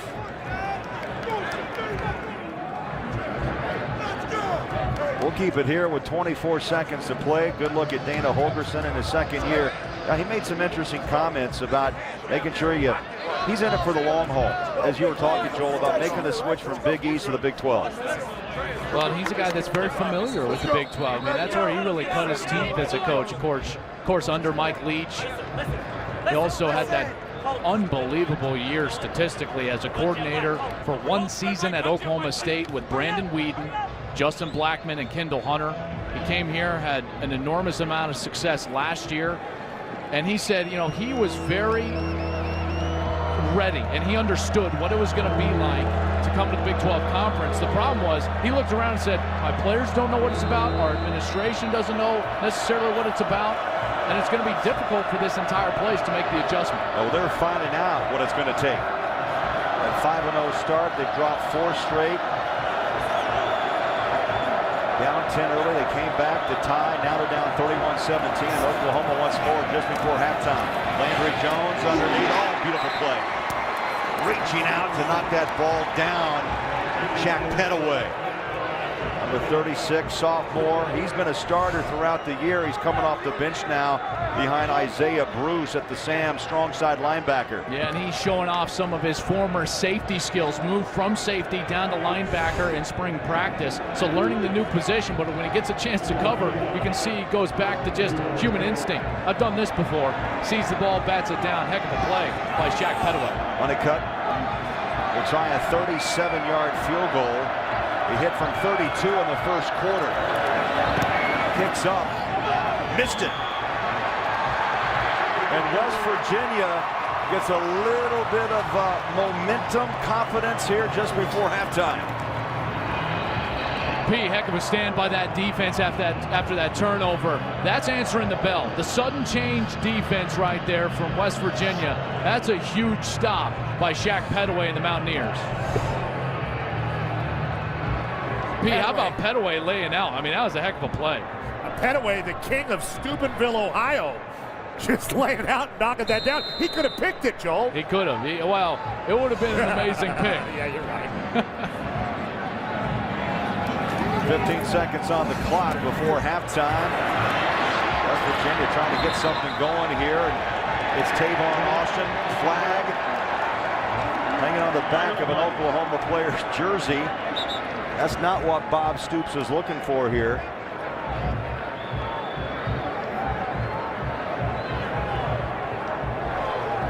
After the play, personal foul, number 15 of the defense. 15 yards from the end of the run, first down. Lamar Harris, left corner. Stoops brothers not happy with that, giving some life, because now Geno Smith, he can throw this ball 54 yards and get it into the end zone. One heave, trying to get some points. On the 46, Austin. Past midfield to the 49. And West Virginia won't leave a timeout on the scoreboard. They just used their last 5 seconds to play before half. Well, Joel, this December, the UFC returns to Fox as lightweight champion Benson Henderson puts his title on the line against the top contender Nate Diaz, highlighting a full night of 4 epic bouts. Coverage of UFC on Fox 5 begins Saturday, December 8th at 8 Eastern, 5 Pacific, and it's only on Fox. Punch right! Everybody run to the fucking end zone! Take a option of the field! Emotion, to say the least. Second down and 5. Now, you mentioned the Stoop brothers. Mike Stoop, the former Arizona head coach, has been away for 8 seasons, and he's back to take over the OU defense. What a combination they have been in the past and hope to be in the future. And that ball is tossed to the ground incomplete. Austin was the intended receiver, but a second remains for one more play. And I'm just going to say that looked like a poor play from Geno Smith, but it was actually incredibly intelligent. He understands he was about to get sacked. And just throw the ball at the feet of an eligible receiver. Try to leave 1 second on the clock so you can try to get the ball back down towards the end zone. The problem is this front 5 got to protect against this 4-man rush. I got a 3-man package up top of your screen on 3rd down and 5. They throw it underneath. It's Austin trying to dance past Oklahoma, and that's going to do it to end the first half of play. 2 quarters are done. 31-17, Oklahoma leading on the road. Let's send you now to the Pizza Hut halftime report, and here's Eric.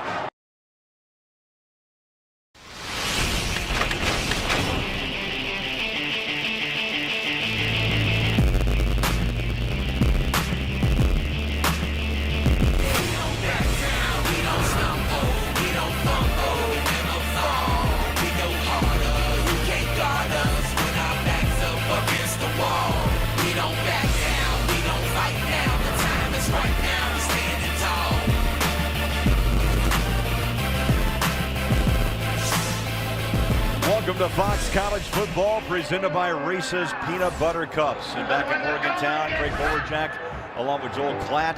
Halftime, 31-17 Oklahoma. Interesting ball game, up and down, all around.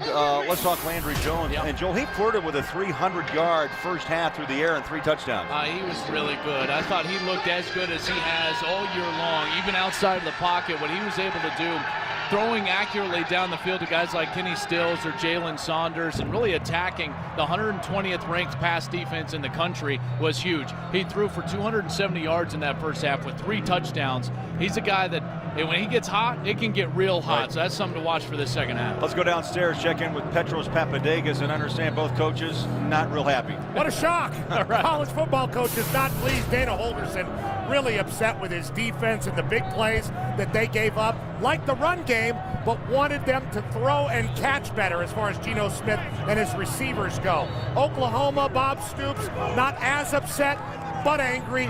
Found his team on defense out of position in the run game and wants them to bow up a little bit against Tavon Austin. Mike Stoops, I talked to him briefly, and he's dumbfounded by Tavon Austin's ability. Should be a great second half, guys. It's hard to prepare for, Petros. I mean, you don't see a guy like that ever. I mean, he, like you said, he's the most electric guy in the open field in college football. You know, arguably with a guy like Marquise Lee and some others around the country, but there's no way to prepare for that for a guy like Mike Stoops. And I think it caught Oklahoma off guard a little bit that he ended up in the backfield. Not just a little bit, so much of the first half. Austin ran 11 times, P, for 80 yards. 7.3 yard per carry average. Honeycutt hasn't teed up. Let's play second half in Morgantown. Line drive coming out of the end zone. Stedman Bailey hits a wall, bounces back, pushes forward, and is thrown down at the 22-yard line. And to say the least, it was a rocky first half for Geno Smith. He was only 10 of 20, 50% for 155 yards and 2 interceptions. High throws, never got his feet set. He was late down the field. This is not the Geno Smith that we saw in the first 5 games of the season. Here's their first half comparison of the 2 quarterbacks. 18 of 25 for Landry Jones, at 270 yards, 3 touchdowns. Geno Smith, he has just been dumbfounded with this man coverage from OU. Well, pitching out, Dewey. Oklahoma spreads out the field, good down the line, pursued by Javon Harris, a strong safety. And Bowie not able to hit the edge and turn it up. I thought Bowie had a step there on Harris, and he was able to make it up. Good makeup speed from the safety, Javon Harris. You know, he and Tony Jefferson last week alone, the 2 safeties, they accounted for 25 tackles in that game. A win for Oklahoma against Baylor. Bowie 9 carries for 23 yards and a touchdown in the first half. He picks up 4, second down and 6. Austin finds a hole, dangerous, hits the edge, watch out. 30, 25, 15, touchdown, West Virginia.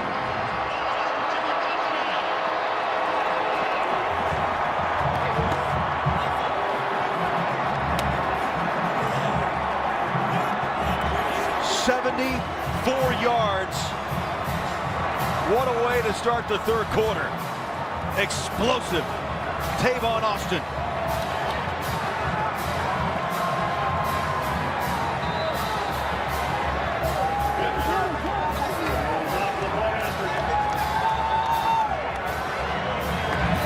Extra point, up and good, and a buzz is on in Morgantown.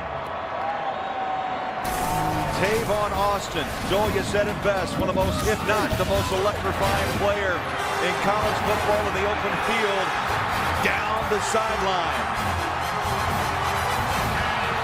And West Virginia strikes in the third. We got a ball game in Morgantown.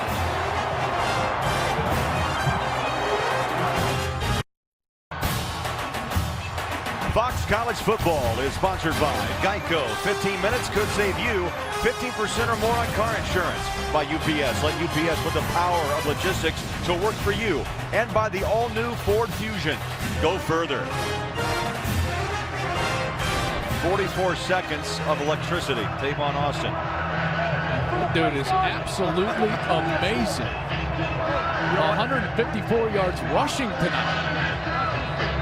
on 12 carries. It shows you how diverse he is. It's the 4th different touchdown this season. Receiving, kickoff, punt, and rush. Unbelievable. And Oklahoma doesn't have an answer for it right now. I mean, him at the tailback position causing Mike Stoops fits right now. Running Clay, goal line. And knocked down hard at the 19, and this crowd into it.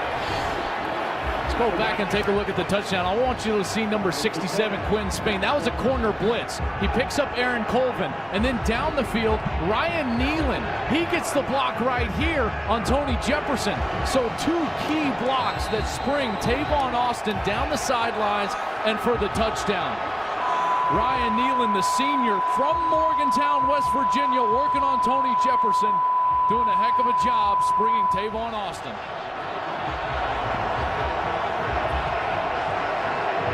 And 74 yards later, it's a 7-point game, 31-24. Landry Jones, his numbers in the first half, 270 yards. And right now, the defense is fired up. And that pile, you saw a Mountaineer toss. Was that a towel or a shoe? It doesn't matter at that point. Just, you know, they're just fighting and grabbing and doing whatever they can to stop these Sooners.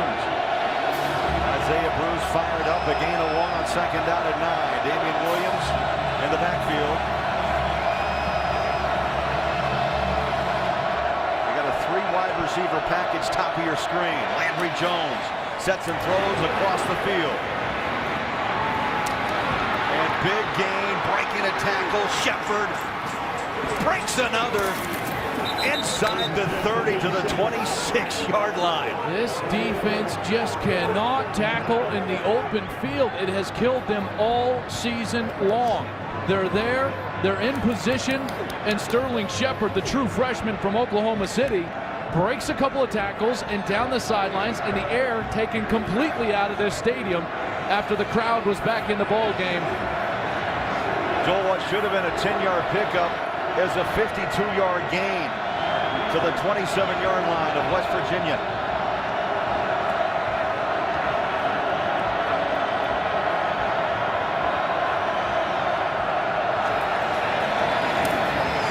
Jones, dart on the money, hard hit, and cartwheel down is just.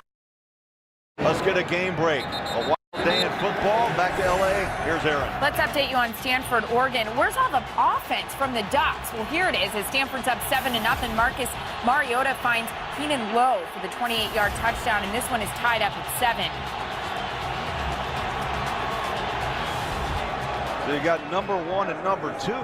Joel, tonight being pushed around a little bit, being tested here late in the season. Dogfights. Now, normally Stanford struggles with those spread offenses, but tonight clearly playing really well defensively. Here's Justin Brown going in, and he gets hit low and hard right in that right leg. That was number 25, Darwin Cook.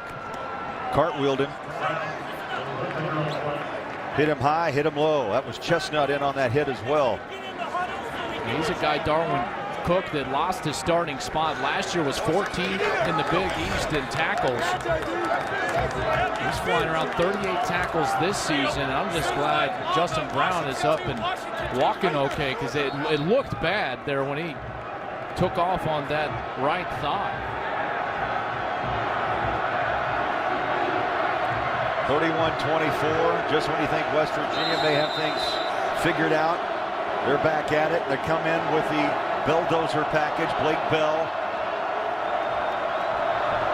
Nope, Landry Jones.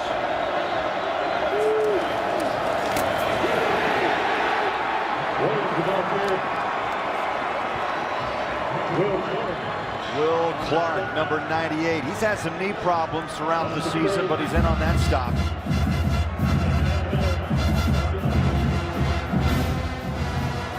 Second down and goal.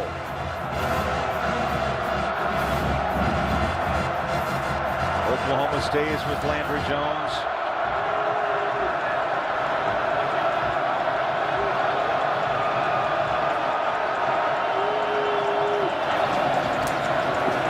Jones up top. Touchdown. Stills. Second time Jones has found Stills in the corner tonight.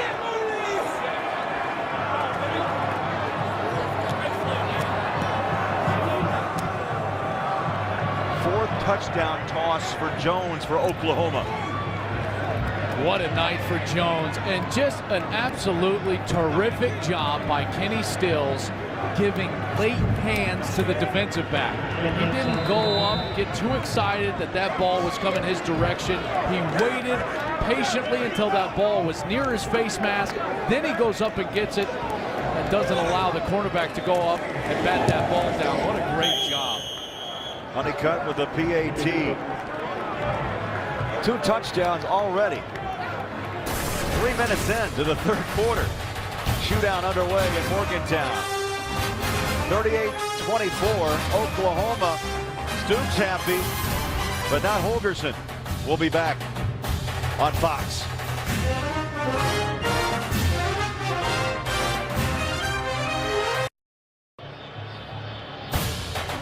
Fox College Football is sponsored by American Express, founder of Small Business Saturday. Visit shopsmall.com. Moments ago, Oklahoma answers back. Stills with a second touchdown grab of the evening. That was a 5-play drive. Joel went 80 yards, just over 2 minutes. I just loved the patience from Kenny Stills because he just waited and waited and waited. Then at the last second, he elevates, puts his hands up, and banks. He had no idea the ball was even that close, and so he was too late. And it's because of the experience of Kenny Stills. Or maybe he was just blinded by that blonde mohawk, Petros. What do you think? It's possible. You know, that has to go on the all-hair club, right, for this year. Absolutely. Yeah, that's pretty impressive. That's something. That might take the cake this year. Honeycutt will kick away at the goal line. And Austin, little room to return. He's knocked down to the 15. The UPS got a flag down.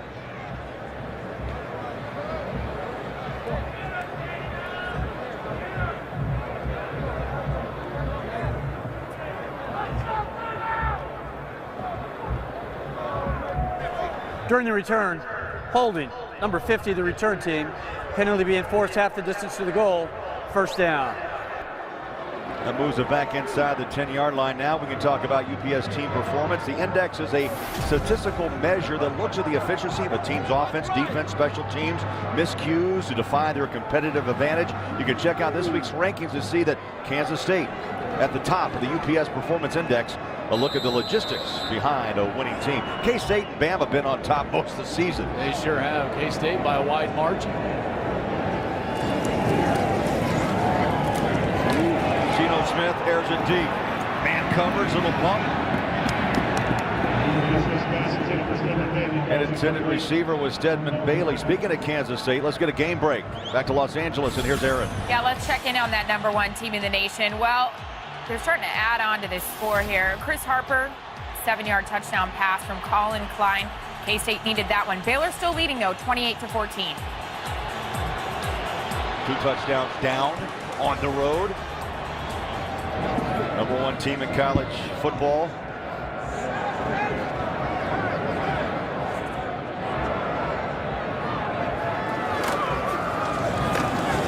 Second down, 10.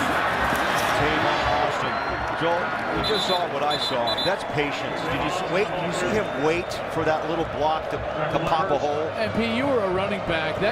He's not normally back there. How does he develop that? He's just a football player, you know? Yeah, he's something special, and I would never believe that he could have this amount of success with this amount of carries, but there's a lot of space out there, guys.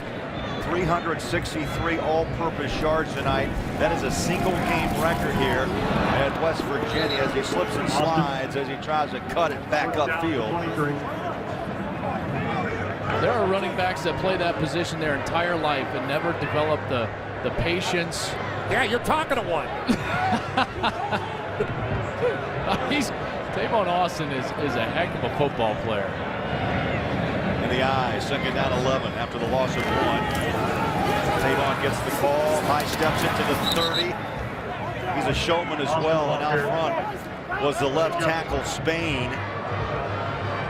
He's a confident runner. Yeah. You can tell he does not get nervous with the ball in his hand. 15 carries now for 175 yards, 11 a pop against the Oklahoma Sooners. He's off the field for a short rest, I'm sure. As West Virginia goes back to work on a rollout. First down and more.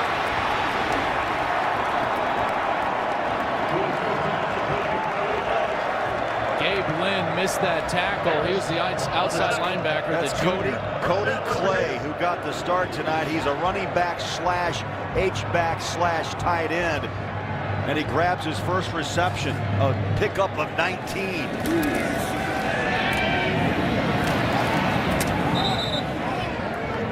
Bailey and Colvin have had quite a little duel going on tonight. Well, Stedman Bailey, he's been terrific as well. 5 catches for 70 yards, which is normally just an outstanding day against Oklahoma, but the show has been stolen by Tavon Austin running the football. 15 carries, 175, 11.5 per.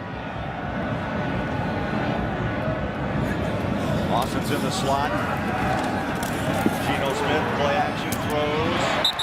It's caught. Bailey at the 35-yard line. And Joel, that's the 6th reception. Make that 7 now. Credited with 7, 84 yards. First player to get to 7 receptions against Oklahoma's defense all year long. And now Geno Smith finding a rhythm in the pocket. 1st and 10, move the chains. Bowie tries a break and tackle, does, and maybe picks up a yard at the 35-yard line. 2nd down long.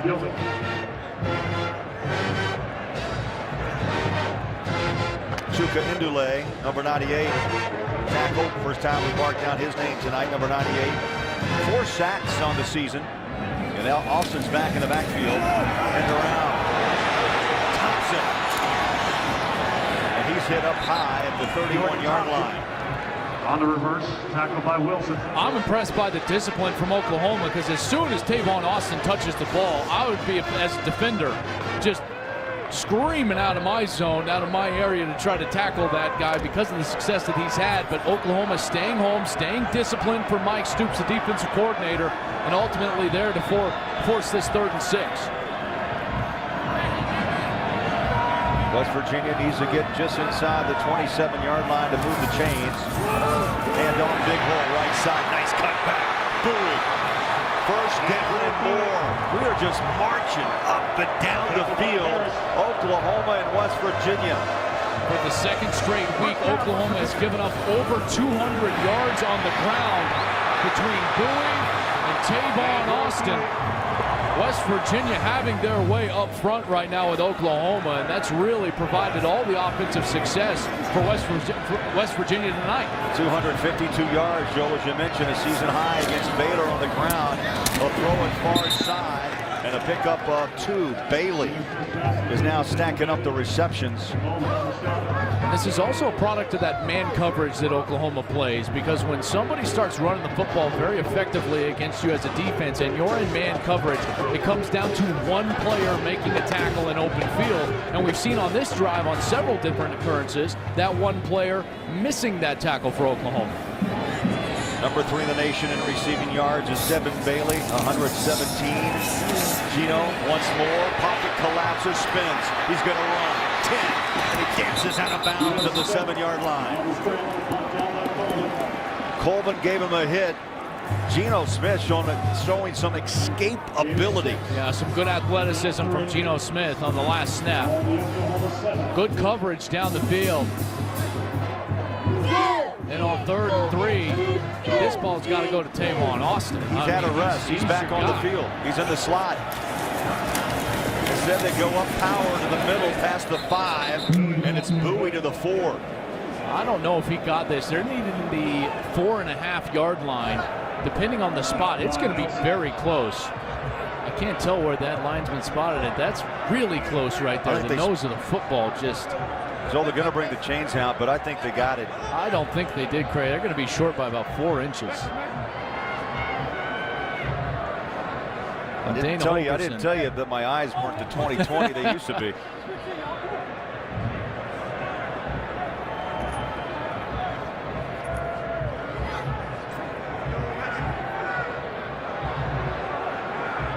football. Fourth down. What do you do? Tonight, Holgerson's had 2 opportunities. He kicked the field goal, went for it. Great tackle. Harris, the strong safety, came in and hit him thigh high. He's going to roll the dice, and Holgerson will.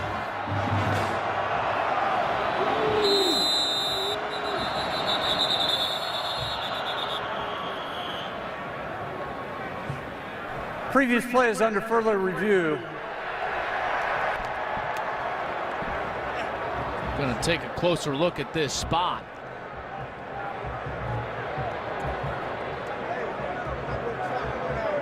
Again, David Ames, a replay official.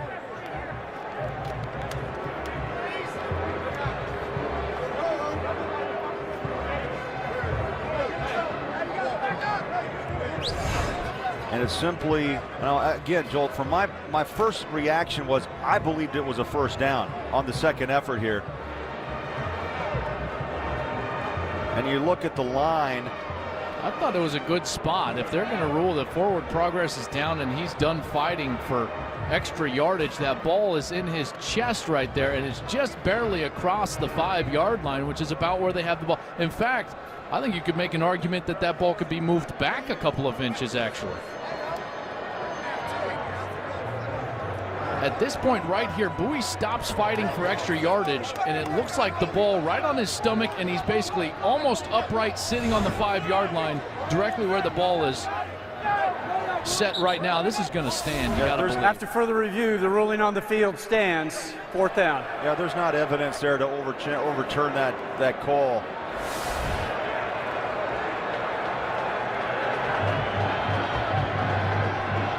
So Dana Holgerson. 4th down and 1. They're going to load up the backfield with Cody Clay, Andrew Bowie. Here we go. The push, Bowie, first down. Goal to goal for West Virginia. Yeah, that's a big play for that offensive line, right up the middle against that OU defense. And they had some players there. Tom Ward, number 21, he was there, but he actually hopped out of his gap responsibility too far to his left and allowed that little crease for Andrew Bowie to get through and ultimately convert that first down. This is an 82-yard drive, the 15th play, and no gain. Second down goal. Stacy McGee, number 92. Left tackle in on the stop, and boy, looking around, dancing. Always one of the most animated coaches on the sideline, Mike Stube. He was as a head coach, he now is as a defensive coordinator. Second down goal. They stretch it out. Gino on the run. Nearly picked off, batted down at the 1-yard line. Good play by Harris, number 30, the strong safety. He tipped that pass away. This is as good of a coverage team as I have seen in college football in a long time. They can flat play man coverage. They make up speed. The safeties can cover in man. Demontre Hurst and Aaron Colvin, the corners, they can cover man-to-man. You don't normally see. College football is dominated by zone coverage, and Oklahoma plays about 95% man coverage. 17th play of this drive. 3rd down and goal. Cut back. Another cut, Austin. You have to witness that to believe his cut ability. Not once, Joel Klatt, but twice.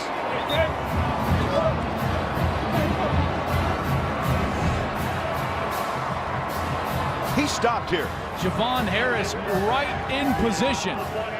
He's juked. Then Demontre Hurst, number 6, juked. Both seniors, tremendous football players in the back end. Benton Kurt misfires on the PAT. 8-point spread at Morgantown. Tavon Austin, a special player, cuts it into the end zone. Holgerson, there's life. Back with the Mountaineers. 8-point game, Oklahoma.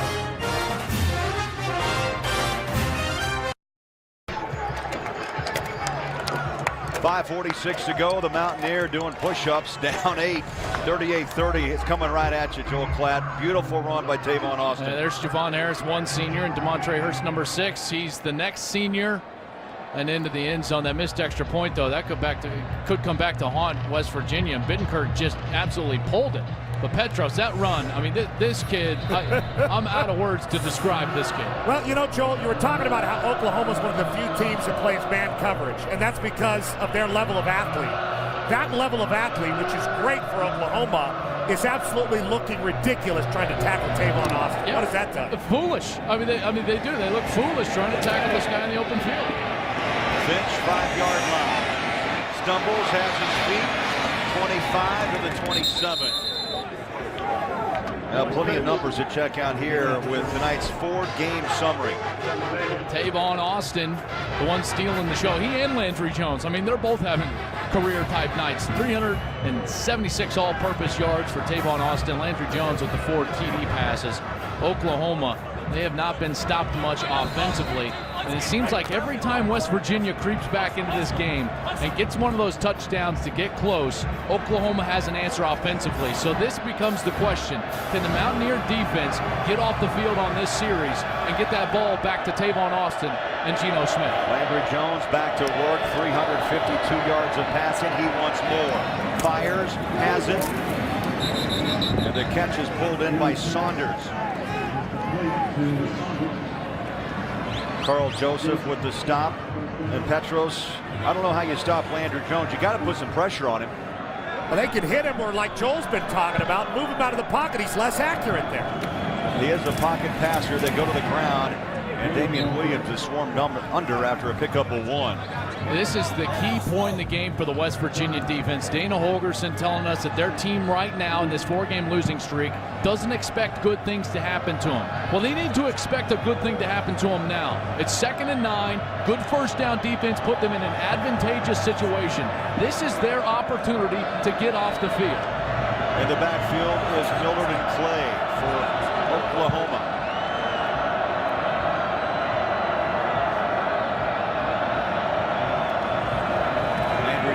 Shotgun pressure from the edge, throws. That ball in traffic, caught by Justin Brown near the first down marker. All day to throw for Landry Jones, who was then able to just step up and find Jalen Saunders. They were trying to create something good. Joe DeForest sends the pressure, but Oklahoma up to the task, pick it up beautifully with their running backs. Landry Jones steps up, creates a 3rd and short. Blake Bell. They call him the Belldozer for a reason, 254 pounds. Whistle before the snap. It seemed like an inadvertent whistle. There is no foul. 3rd down. Right you are.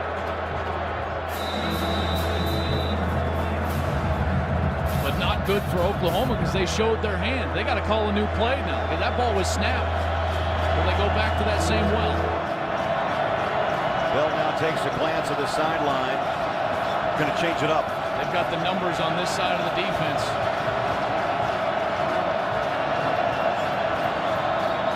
Long snap count, Bell. Little zone run, and his power elevates him to a 1st down. He was caught, Joel, in the backfield, but 254 pounds on a lean and a 1st down Oklahoma. Run game is all about ratios, and I circled those ratios because that's exactly where you want to take advantage of the defense, and they do that with a counter play. Faking to the right, then he steps up and goes back in a gap scheme, got pulling linemen, got Trey Millard coming around. West Virginia did a nice job trying to blow that up, but the 250 pounds of the Belldozer executes it well and gets a 1st down. Oklahoma up by 8, 3:40 to go in the 3rd quarter.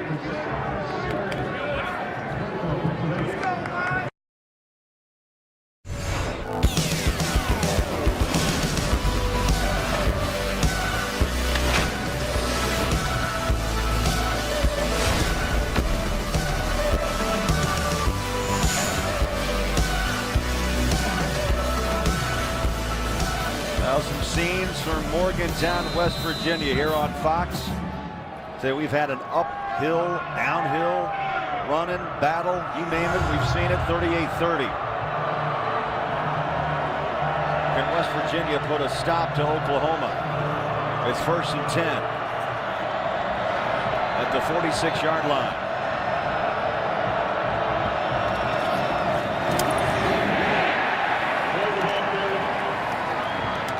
Brennan Clay tackled the moment he touched the football.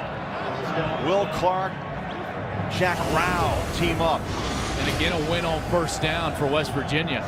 Got to create something positive here on 2nd down. This is where you're really in position to do anything defensively. They've chosen to pressure Landry Jones. The problem is Jones has handled that beautifully during the course of this game. 3 wide receiver package set up near side. A loss of 2 now, 2nd and 12. Jones steps in the pocket, throws, and overthrows it. Justin Brown, the intended receiver. And Joel, the difference there, the fact finally West Virginia got in the backfield. Yeah, they were able to get to him and at least force him to step up and throw this ball before they wanted to. Will Clark, number 98, 6'7", 271 pounds. 1.5 sacks on the year, and he created that incompletion. And now a 3rd and really long for Oklahoma. Tonight, 5 of 8 on 3rd down conversions. They need 12 to keep the drive alive. Jones steps, throws, incomplete. Reaching out to knock that ball away, Pettaway. Another pass broken up by Shaq Pettaway. Laying out. Their feet got tangled up. That's Jalen Saunders, the junior. Transfer from Fresno State. But Pettaway, again, a huge 3rd down stop from him, batting that ball away. And West Virginia does exactly what they needed to do. Get off the field and get the ball back to that guy. Back to receive the punt. Number 1, Tavon Austin. We've got a timeout. And Oklahoma will punt for only the 2nd time when we come back.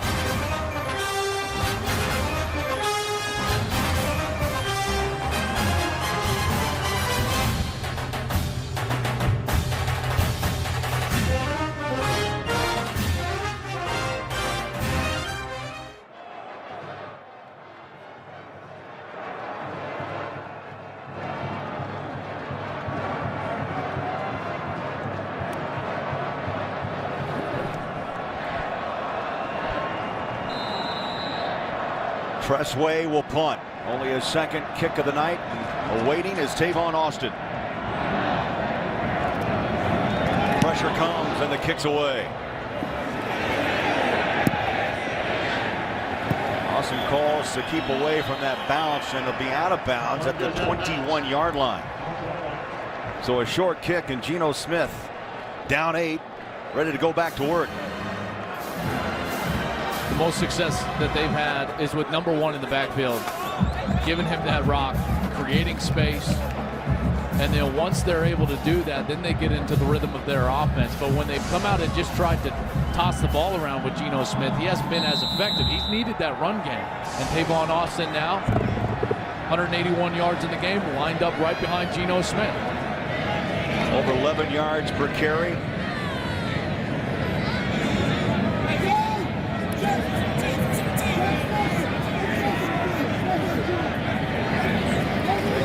Away. Austin, little stutter step, cut back, another cut. Wow, watch out. Tavon Austin, 50. Can they catch him? 35-30, high steps out of bounds at the 25-yard line. We are watching Houdini.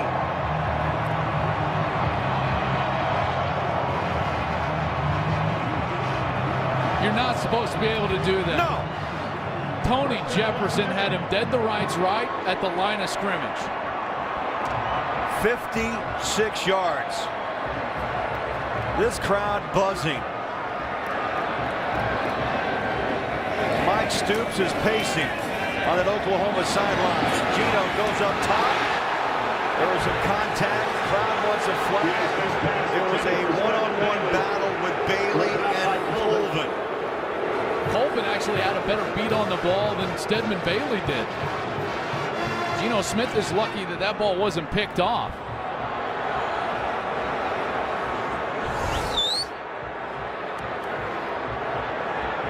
Didn't look like a ton of contact, maybe a little bit of contact, but Colvin was turned back to the ball. They were both they both have a right to that football. Holgerson clearly upset with that non-call by the officials. Over 230 yards of rushing tonight for Tavon Austin. This time Garrison gets the call, and he'll take it inside the 20-yard line. Let's call it the 19. Petros, I've never seen anything like this before from Tavon Austin. Yeah, we saw him make a run like that high school cut that he did against TCU. And again, Joel, it's not supposed to happen. It was a calculated risk by Dana Holgerson to play Austin a tailback, and I didn't think he'd last carrying the ball multiple times like that from behind the line of scrimmage. Boy, was I wrong. This guy's unbelievable. I don't know what to say. Yeah, I mean, he's averaging almost 14 yards a carry. Geno Smith rolls. Pointing, with a tough running, close to a first down, and is knocked down about a yard shy. Cody Clay was out there trying to throw a block. And what do you do? Well, number one's jogging on the field. I got to assume this ball's going to him. Fourth down and about just a little less than a yard.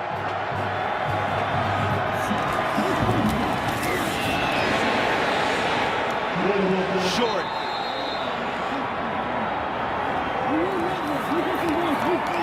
And Holgerson, his reaction, emotional. That headset may not make it through the night.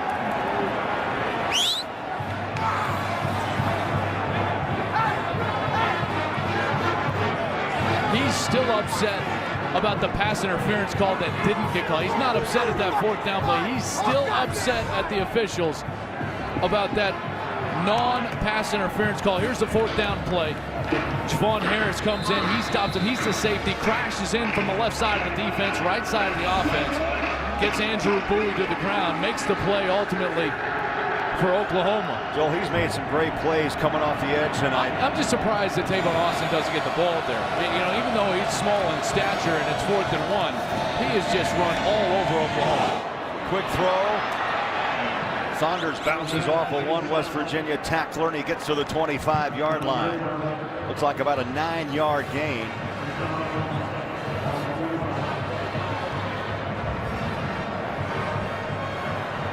Instead, it's a 1st and 10 after a pickup of 10.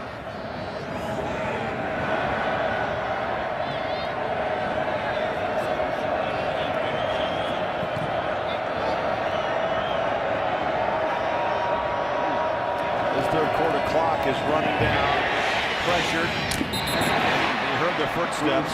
Clay didn't make the reception, and Barber, the weak side backer, with pressure on Landry Jones.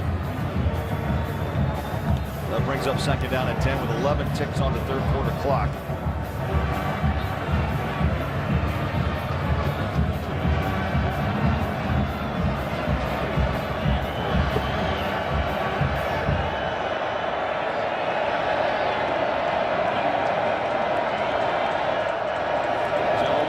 Out the signals, pressure, throws, and he threw it behind Jalen Saunders. Again, there's been great success. When you get in that backfield, it has flushed out Jones, and he's thrown that ball early several times. 3rd down and 10.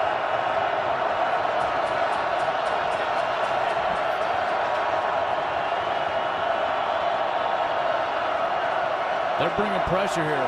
Man-to-man coverage on the outside. Play clock Looks to like 7. They're coming right here. Play clock to 4.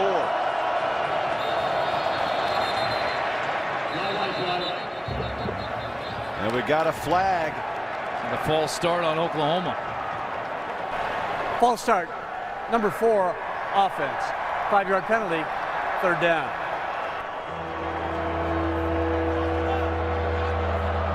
Trying to change the play. Kenny Stills got a little antsy from his wide receiver position. West Virginia was heating them up on the last play. Looks like they're just going to sit back and play some coverage on this play. You can always tell by how many safeties are back. 2 safeties back outside the hash. That is not a pressure profile for Landry Jones. Jones steps and throws. On stride is Saunders. How about that play to end the third quarter? You look like you had Oklahoma stifled and stopped, but Jones comes up with a big toss, and this is where Holgorsen was upset, Joel. The non-call on what he thought was pass interference, and the headset hits the ground in Morgantown.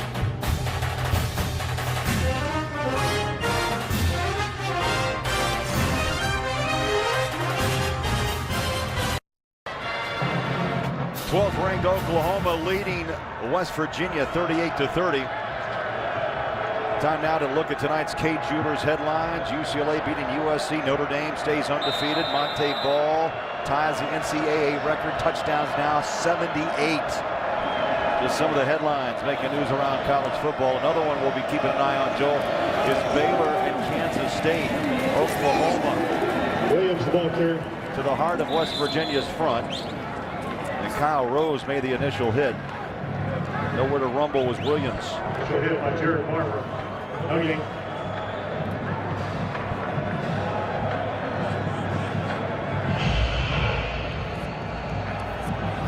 Pace slowing down for Oklahoma. Much more methodical right now on offense than they were in the first quarter. Landry Jones over 400 yards passing now with 4 touchdowns.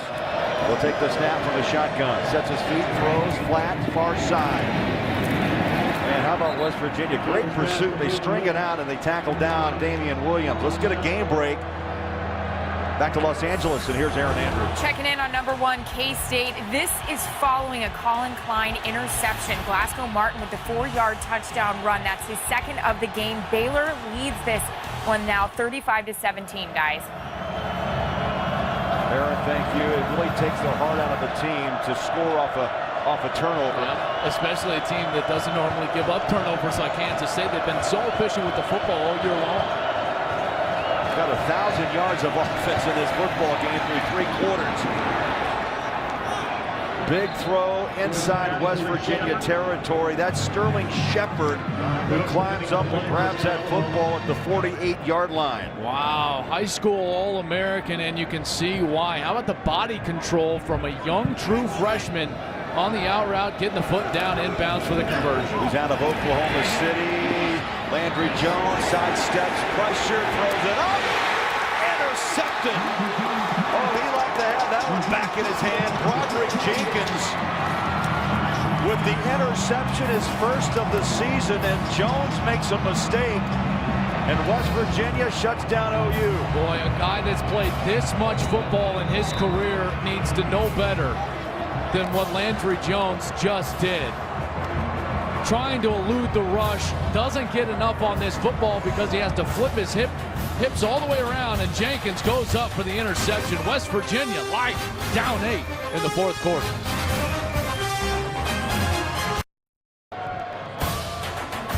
Fox College Football is sponsored by Reese's Peanut Butter Cups, a perfect combination of chocolate and peanut butter.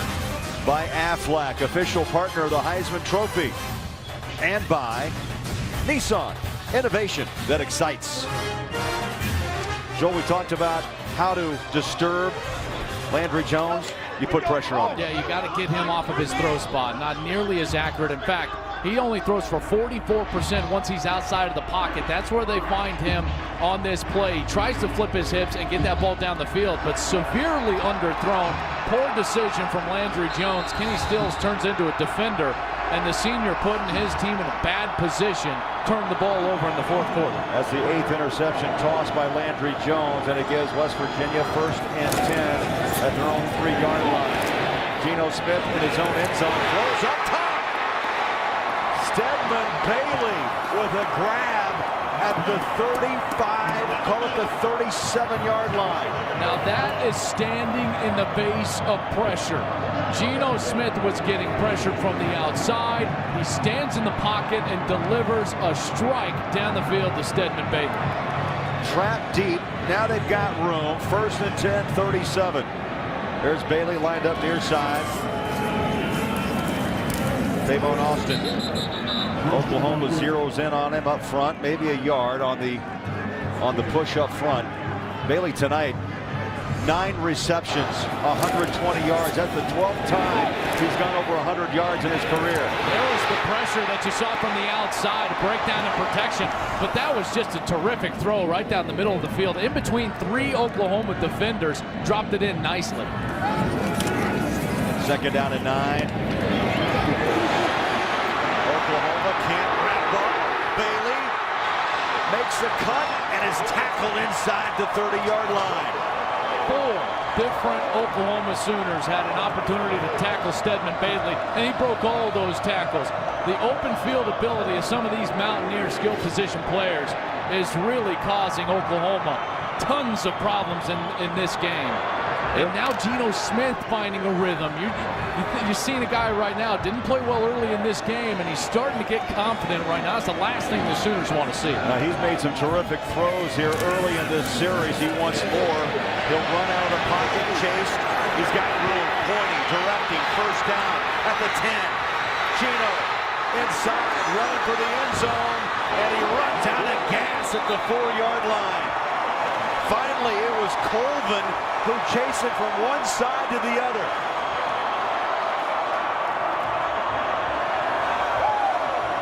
He's faster than I thought. I mean, he was running around like crazy on that play. They got it rolling right now, West Virginia. You get the sense there is confidence in the eyes of the Mountaineer offensive players. 4 plays, already 94 yards, less than 2 minutes off the clock. They dump it down. Bailey. Touchdown.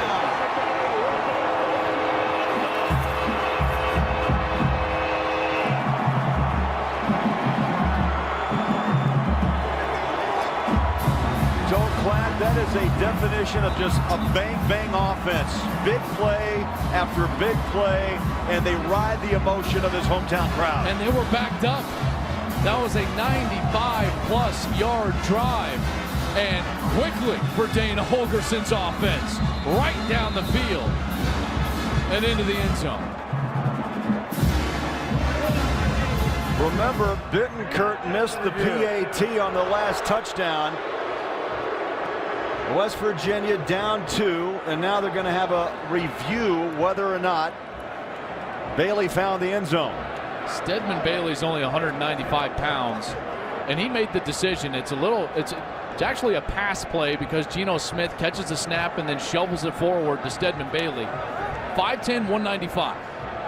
And he decided at one point, he said, you know what, my only chance is to stick my right foot in the ground and go directly upfield. And you'll see where right here.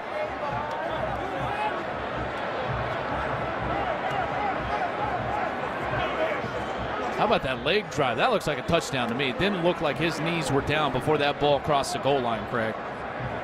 Well, there was a collision, as you saw out front. David King, number 90. Bailey was able to spin off of that hit, but was a knee down. Let's go to Los Angeles and bring in the man with the 20/20 vision, Mike Pereira. Mike, what do you see? Well, my vision really tells me at this point that I don't see enough to overturn the call on the field. But my vision's not always clear, by the way. But, you know, I think it's really kind of the left hip, which is the first thing that hits. And I think the ball had broken the plane as we continue to look at it. Here. Without a shot down the line that really shows it clear, I don't think they can overturn this.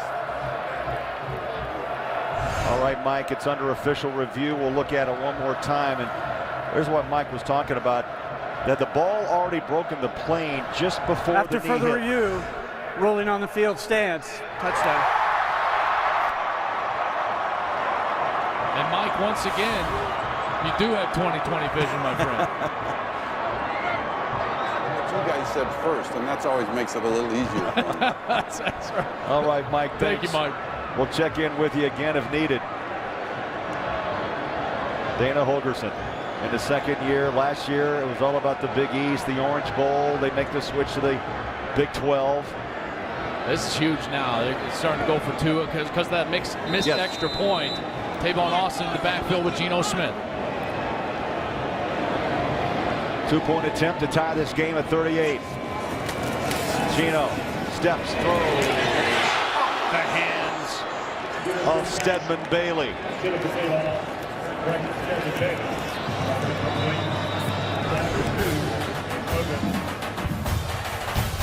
Oh, so close. Oklahoma up 2 on the road on Fox.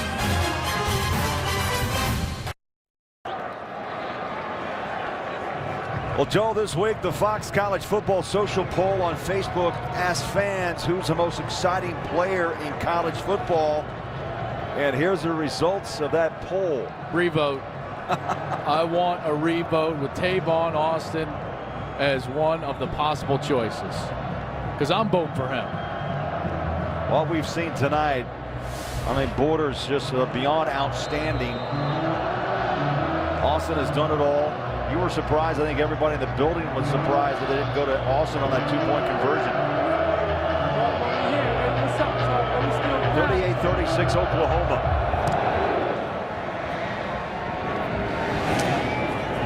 At the 1-yard line, Roy Finch. And a collision down at the 27-yard line. I want to take you back what could be the biggest play of this game. That missed extra point by West Virginia. And that forced the Mountaineers, Joel, on that last series after the touchdown to go for the 2, and it's just off the hands of Stedman Bailey. And it was a good throw. Bailey knows, you can see he's grabbing his face mask right after the incompletion. Geno Smith put it on the money, but Bailey just slipped a little bit, breaking out of his break. Just over 11 minutes left in a thriller in Morgantown. Landry Jones goes back to work. Damian Williams sticks his head in the pile. Let's get a game break. Back to LA, and once again, Aaron Andrews. More updates from Waco for you. Nick Lawrence, he is picked off here in his own end zone by Randall Evans on the 1-yard line. This would lead to a Colin Klein 1-yard touchdown. Baylor still in the lead, 35-24. The number 1 still alive, Joe Platt. Still alive. A lot of football left to be played. Huge mistake At Baylor. Second down 8, Oklahoma. Quick hitter, Williams up the gut. Petros, I'm a little surprised that Oklahoma has gone away from what was really successful in the first half, which was Landry Jones throwing the football. Now they've become methodical and really trying to assert themselves in the run game. You know, it's interesting. They have all these pieces like Millard and Williams and Saunders and Stills, but they don't seem, at least in this game, to have been able to put together a solid identity to attack. And that's tough to say about a team that scored 38 points. Third down and 3.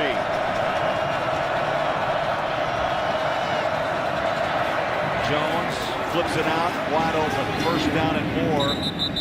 And Trey Millard is chopped down after the first down, number 33. Sure-handed came in with 21 receptions. And a guy that was huge on their first series. A couple of catches on that series, including the touchdown grab, and a great steadying force for this Oklahoma team. And Landry Jones goes right to him, a junior from Columbia, Missouri. All Big 12 last year, terrific player, and you can tell just calmed everything down for Oklahoma. Everybody takes a deep breath now with a new set of downs. Under 10 minutes to play.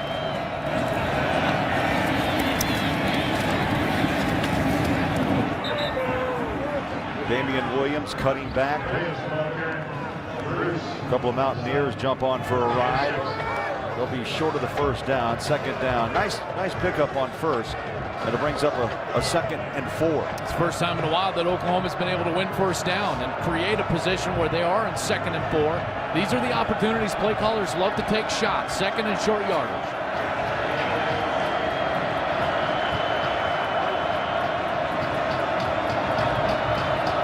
Jones puts a man in motion. Will throw near side on the hands of Saunders. And West Virginia, they all played their lane, stayed at home. Good discipline by the Mountaineers, and that brings up third down, and you hear the bell chime again, and that signals third down in Morgantown.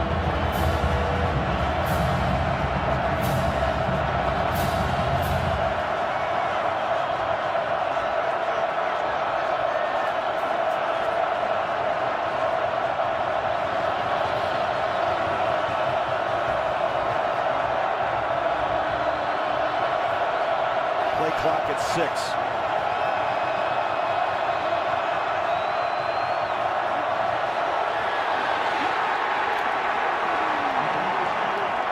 Ball mishandled on the exchange.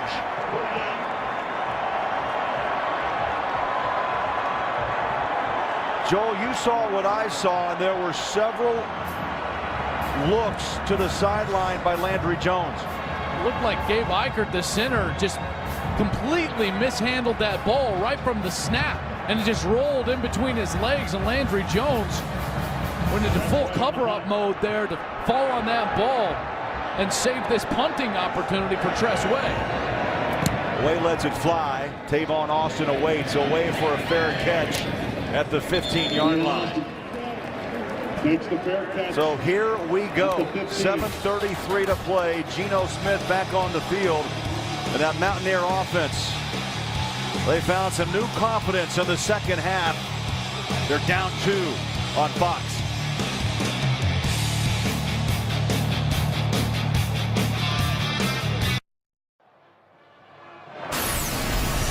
It is time for this week's Heisman Watch, presented by Nissan. Up top of that Heisman Watch, and Colin Klein and K-State being tested tonight. Yeah, they sure are. They're going to have to come back on Nick Florence and the Baylor Bears. Kenyon Barner, he clearly is in that race. And Johnny Manziel, I mean, this guy, what they did last week in Tuscaloosa, putting himself firmly in that race. And Marquise Lee also, I wouldn't be shocked to see him in New York. Another big day, even though USC lost to the Bruins.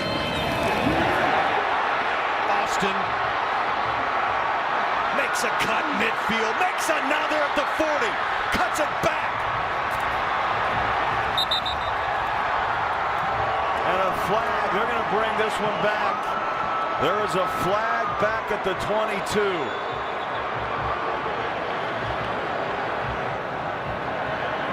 It's about the only thing that's going to stop Tavon Austin tonight.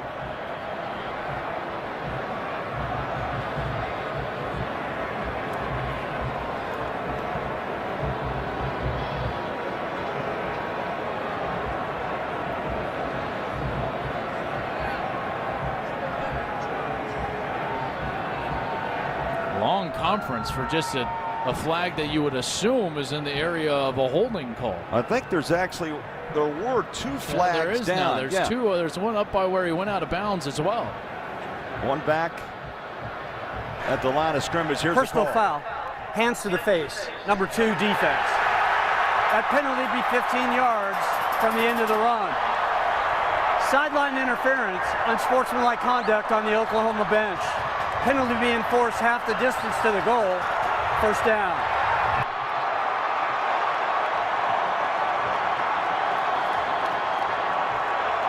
Julian Wilson, number 2, is called for the hands to the face. A 53-yard scamper by Tavon Austin, and then stack on the penalty yards on top of that. His cut ability again. Not once, twice, but 3 times. And both penalties pushing this ball all the way inside the 10-yard line for the Mountaineers. This will be first and goal, 8-yard line. Play action. Geno Smith up top, corner. Got it! Stedman Bailey!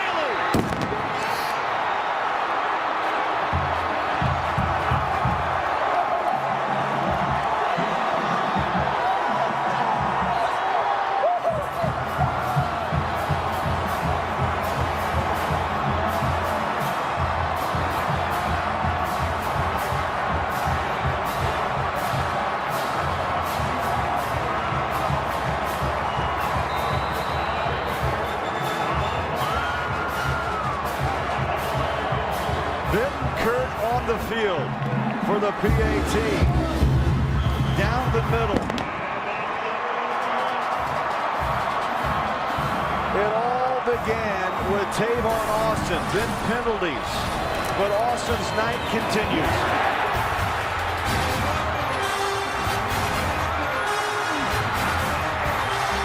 53 yards, and then the touchdown reception. This was a two-play drive, 85 yards. West Virginia up 5 at home on 12th-ranked Oklahoma.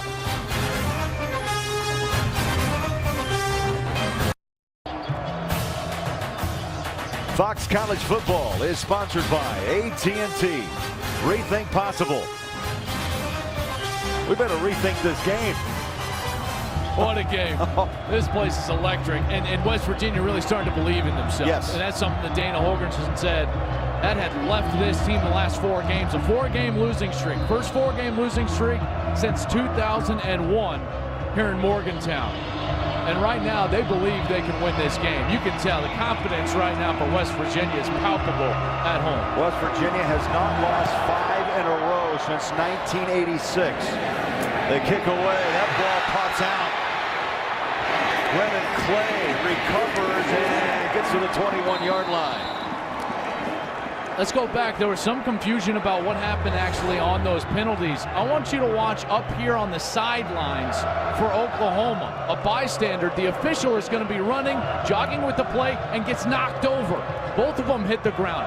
That's what the infraction was and what moved the ball all the way down inside the 10-yard line. He was only a couple of yards off the sidelines. You got to be all the way back off of that white, all the way back behind the line, so that the officials can roam and do their job.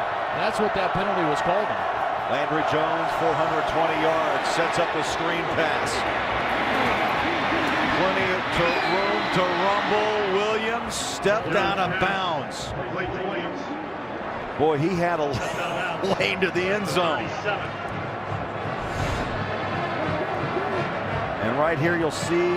Just couldn't get right turned up right there. His left foot out of bounds. He had tons. See, look at all the West Virginia guys pointing down. Hey, right there. He stepped out. 3 wide receiver package, top of your screen. Williams, the lone back. Landry Jones up top. Oh, threw into triple coverage. Isaiah Bruce had that in his hands.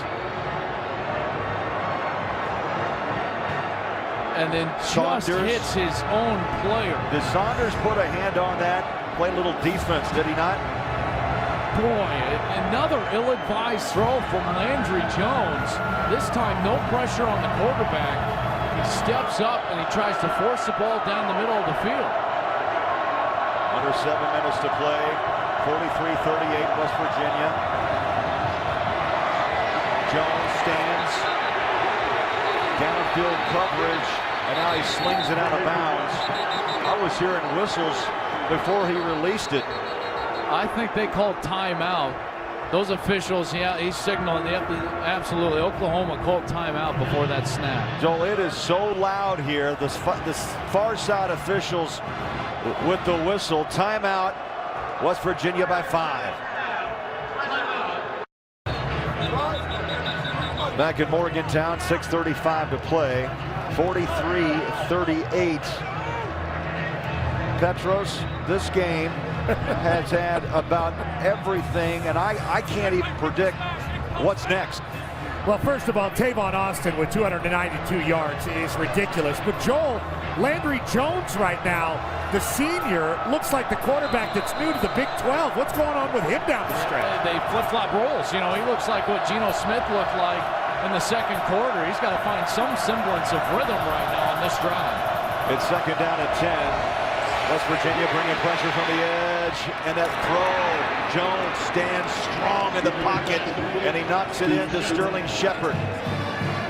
And Carl Petros, Johnson, Joseph with a tackle. There's your confidence right there, Petros. How about that? Standing tall in the pocket. He gets a few opportunities to get jostled around, and yet still delivers the ball for a strike down the field. And he moved. He doesn't usually move and throw the ball well. You've been pointing it out all day. That was a big-time senior play by Landry Jones. Petros, that was a 28-yard completion and a first down for Oklahoma inside the 35-yard line of West Virginia. Clock coming up on 6 minutes of play. Again, he's past the hash, and again he makes another big throw inside the 15-yard line. Justin Brown. So now he's finding some confidence, Joel, of his own outside the pocket. That's exactly what he needed, his rhythm. And for a quarterback as experienced as Landry Jones, it just takes one.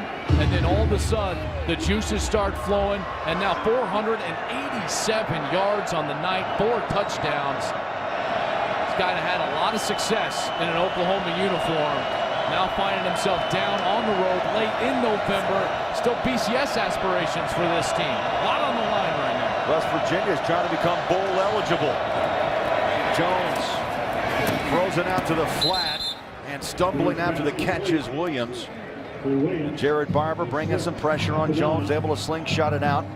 And now just imperative that the best red zone team in the Big 12 Conference, 93% conversion rate scoring points, gets into the end zone. 1,200 yards of offense. 5 minutes, and the clock runs on here in Morgantown. Second down, 8. Kapowski goes in motion. For a moment, Williams looked like he had room to run, but then Terrence Garvin put his hat right on his number.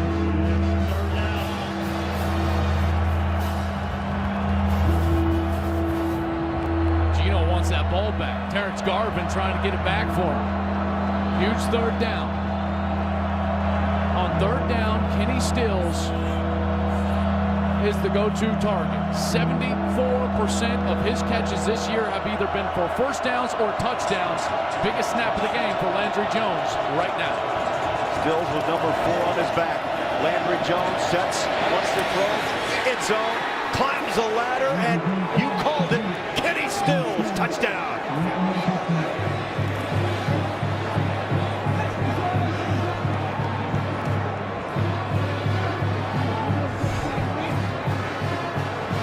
And Oklahoma answers.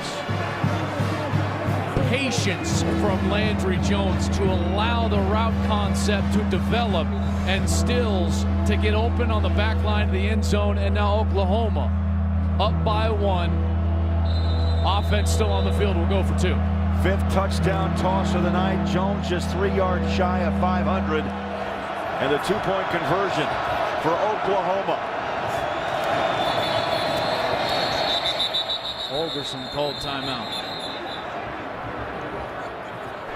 Timeout.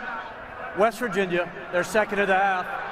30 seconds. Well, they want to use a little freeze out on Landry Jones. A touchdown moments ago. Jones to Stills. 1-point game, OU.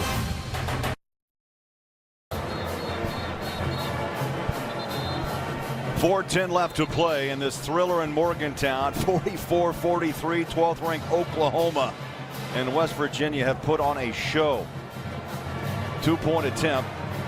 Dana Holgerson, Joel, with a little freeze out, trying to gather his troops before the 2-point try. Didn't like his defensive look, and now that ball was snapped and they had showed that they were going to sprint out to the right, they had the 3 wide receivers to the right, Landry Jones on the move, kind of like a sprint ride option. That's what it's called in the West Coast offense. So now Oklahoma has a decision. Do you stay with that play call or do you go down the list? You always have planned out 2-3 2-point conversion play calls, and it looks like they've changed. Their formation has changed now. They still have the 3 receivers, but now Kenny Stills one-on-one on the top of your screen. I thought maybe we would see the Belldozer, Blake Bell. They go with Landry Jones on this 2-point try. Jones in the pocket, throws corner, and no. But Oklahoma retains the lead of 44-43.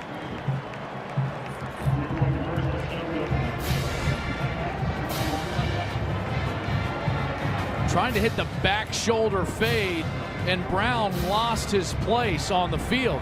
Looked like he drifted too far. Good defense here by Ishmael Banks, pushing him over to the sidelines.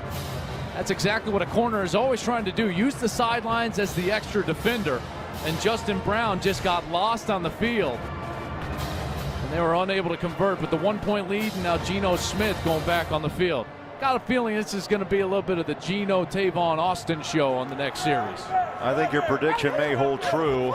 If you're close, stay close. If you're not, come on back and watch this final 4 minutes. Gotta love the way Geno Smith has answered the bell. We talked about him not being in rhythm, throwing for only 50%, 155 yards at halftime. He's been sensational ever since. Tavon Austin is ready to return. His numbers tonight on the ground alone, 292 yards. He's caught 4 passes, Joel, for 82.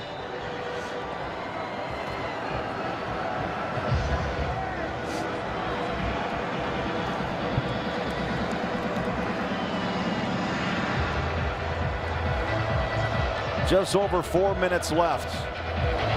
Kicks away.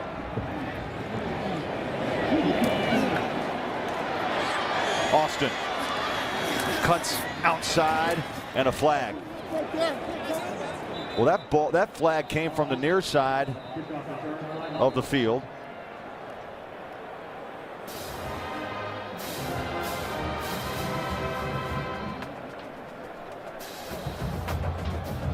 It's been a busy night for referee Greg Burks and his crew.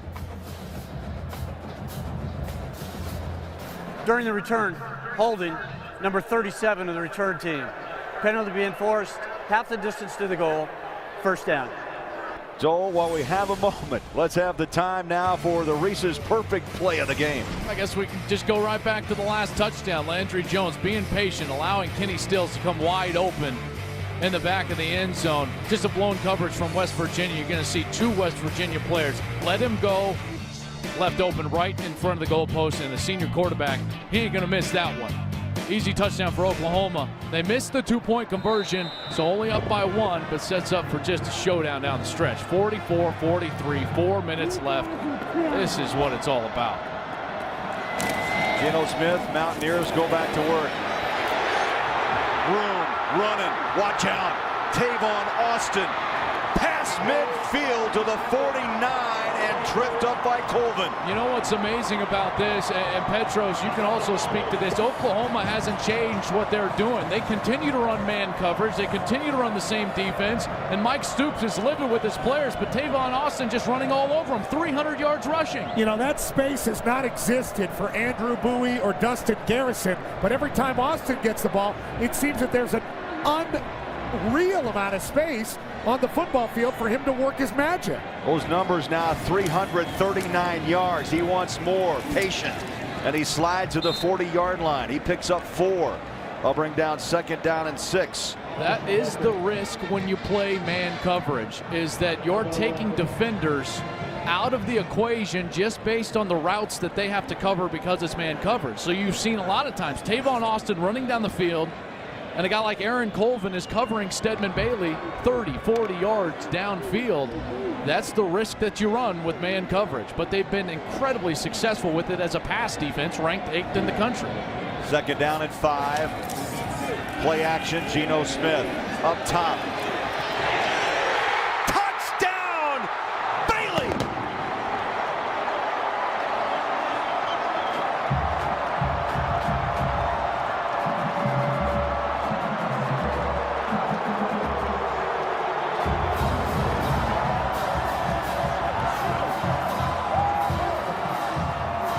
Joel, to this point, 4 weeks of frustration for Geno Smith. In this second half, a rebirth. Geno Smith becomes the first passer this season to eclipse the 300-yard mark against Oklahoma. And Stedman Bailey with his 2nd straight 200-yard game. Last week, 225 yards. Tonight, 13 catches, 205 yards, and 4 touchdown catches.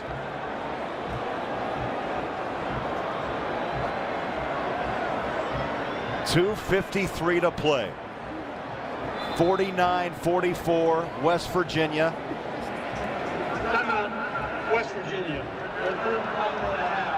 And now Dana Holgerson will use his final timeout as we look at this last touchdown. And Geno Smith, Joel, as a former quarterback, he's got the rhythm and confidence. Yeah, you can't throw it any better than that.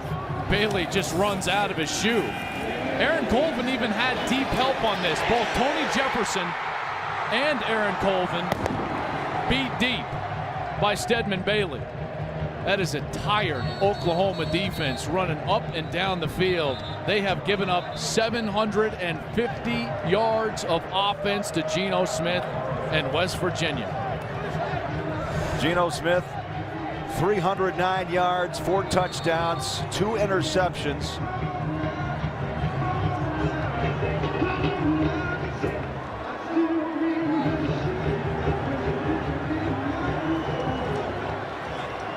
And now the Mountaineers will go for 2.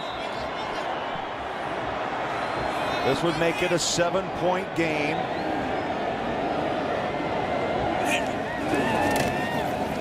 Smith tucks and runs. He's stacked up and dropped at the 5.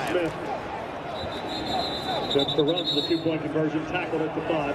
Frank Shannon, middle linebacker, number 20, came in for the stop. And now it's back to work for Oklahoma and Landry Jones. 49-44 West Virginia. And make sure you stay tuned right after this one's over. The AT&T Fox College Saturday postgame show. Kansas State. Been a dangerous night for the Wildcats against Baylor.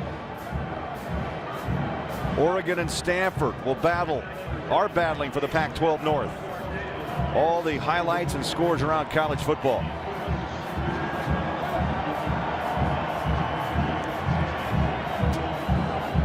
It's senior against senior here. Geno takes his team right down the field for a touchdown. Landry Jones getting set to try to match him.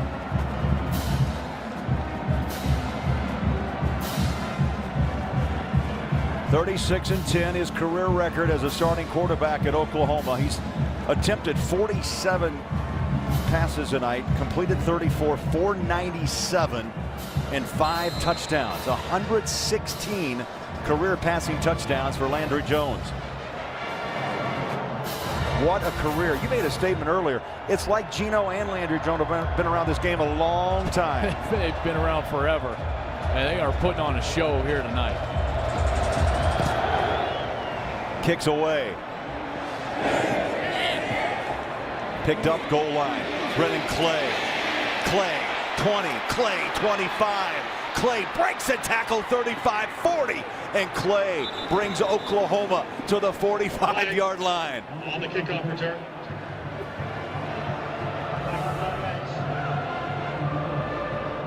Big 12 standings, Kansas State. That could change before the night is out. Oklahoma 5-1. Texas, Oklahoma State, West Virginia. A win here would boost their program and, Joel, make them bowl eligible. They need those extra practices bad with all these young players. They're not thinking about that right now. They're just thinking about knocking off the 12th ranked team in the country. Oklahoma still possible at-large bid and the BCS at stake. Landry Jones back to work. Kenny Stills gets out of bounds.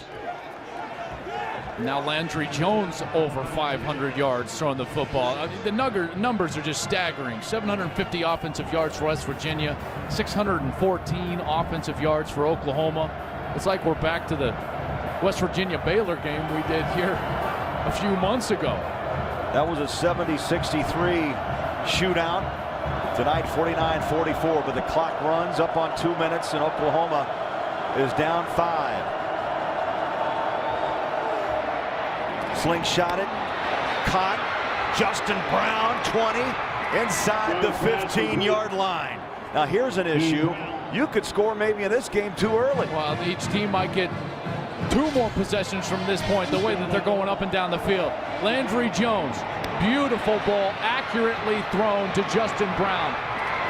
Timing plus ball placement equals yards after the catch, allowing the wide receiver the opportunity to run after the catch. Landry Jones does a beautiful job on the last play. 94 yards on 4 catches for Justin Brown.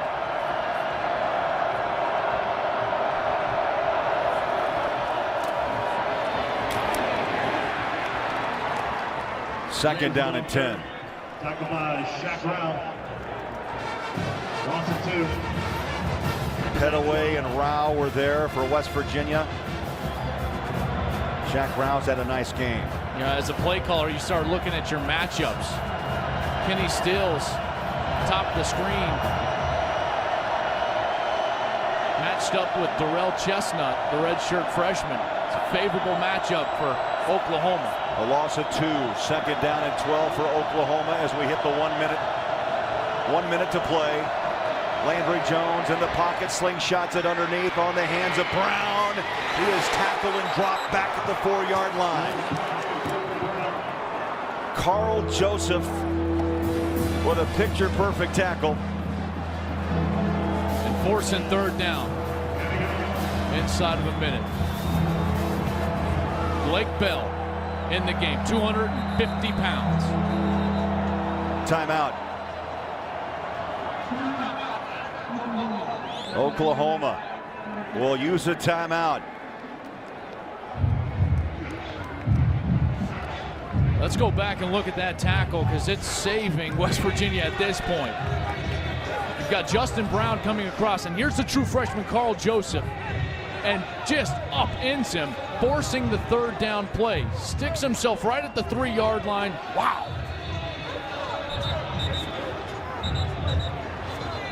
Put a shoulder pad right on the number 19. When we talked to the defensive coaches about, hey, who's the leader on defense? Every one of them said Carl Joseph.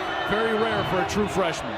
You look at the timeouts, Joel, 1 remaining for 12th ranked Oklahoma. No timeouts for West Virginia. 2 down territory here. It's third down and 2.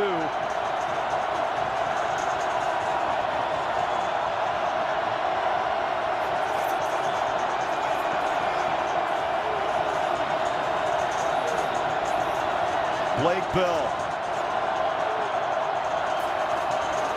Keeper stacked up. 4th down. Will Clark. Landry Jones on the sideline. They give way to the big fella Blake Bell. And Joel, West Virginia's front ready for the 255-pounder. Yeah, it's both of George Wright and Will Clark in the backfield, forcing Blake Bell to make an adjustment before he wanted to. There's big number 99. You see Blake Bell losing yardage on that play. That's George Wright, the senior from Miami, 6'2", 291 pounds. And it comes down to 1 snap of the football for the bowl game with 27 seconds left. And this is the correct decision for Bob Stoops. Blake Bell coming off the field. The senior, Landry Jones, he's thrown for 500 yards back on the field. This game is in his hands at this point. Oklahoma, 4 of 6 on 4th downs this season. They need 3 yards to keep this drive alive. 27 seconds on the clock, down 5.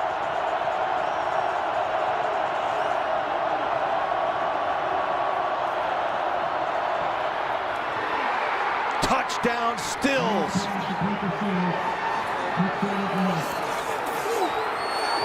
Touchdown Oklahoma.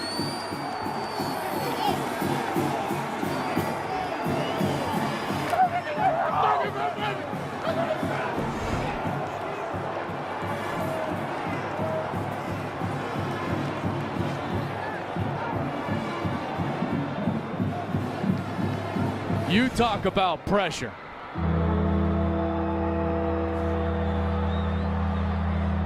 Landry Jones throws a perfect slant pass on 4th down to his most experienced receiver, Kenny Stills. And now a 2-point attempt.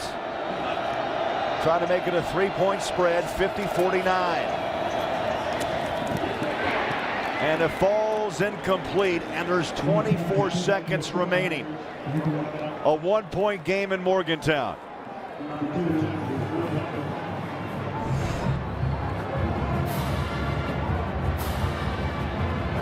Landry Jones had a wonderful window to throw to. I mean, that's as clean a window as you're going to get for a slant pass, and Dana Holgorsen can't be happy. But he's got to be thinking he's got 24 more seconds, and Bob Stoops is thinking, we still got 24 more seconds. 10 catches, 91 yards, 4 touchdowns for Kenny Stills. You know what? Keep the do. It's working for you. Petros, there's no way you can kick this ball to Tavon Austin. No, you got to squib it. You have to squib it right now. Geez, kick it out of bounds. Just don't put it in his hands.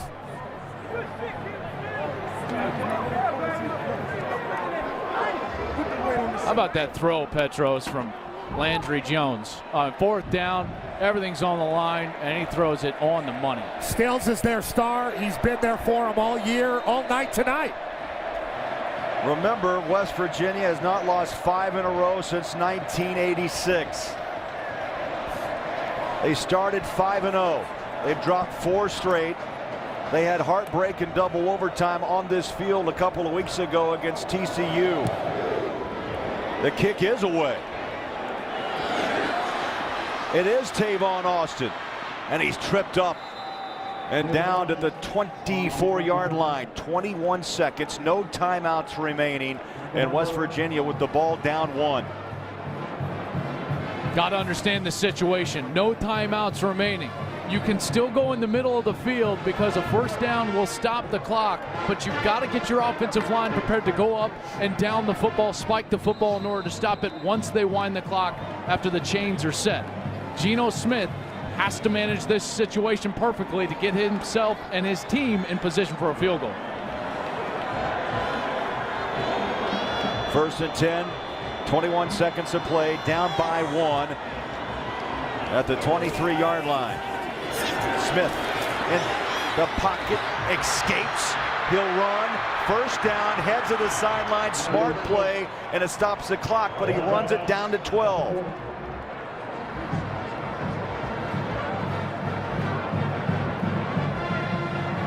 I still think you can throw the ball in the middle of the field as long as it's past 10 yards and you're stopping the clock with a 1st down. Every Oklahoma defender has their eye on Tavon Austin.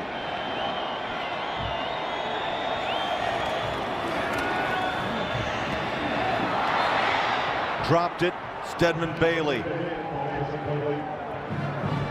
Dropped it right at midfield. That leaves 9 seconds on the clock, 2nd and 10. They need about 30 yards to have a legitimate try at this with Tyler Bittencourt. His longest of the season is 52 yards. Geno out of the pocket. Caught out of bounds, 49-yard line. Well, now you're either throwing it into the end zone or running your kicker out there for, at this point, it would be a 65-yard attempt, 66-yard attempt. I think he's doing the smart thing. Geno Smith still on the field. 1 play for the game.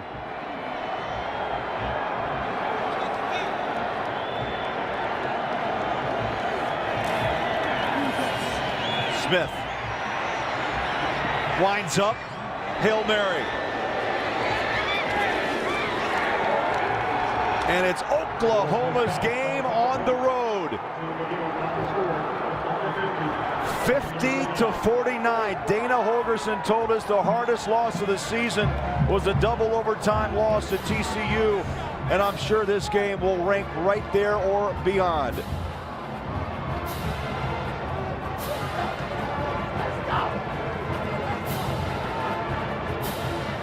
Two Sooners right on top of that pass, and a remarkable night of football ends here in Morgantown. Oklahoma survives, 12th ranked in the country, 50-49 for Joel Klatt, Petros Papadakis, our entire Fox crew. Greg Bolerjack saying so long for Morgantown. Let's take you now to Aaron Andrews at the Fox Studios for the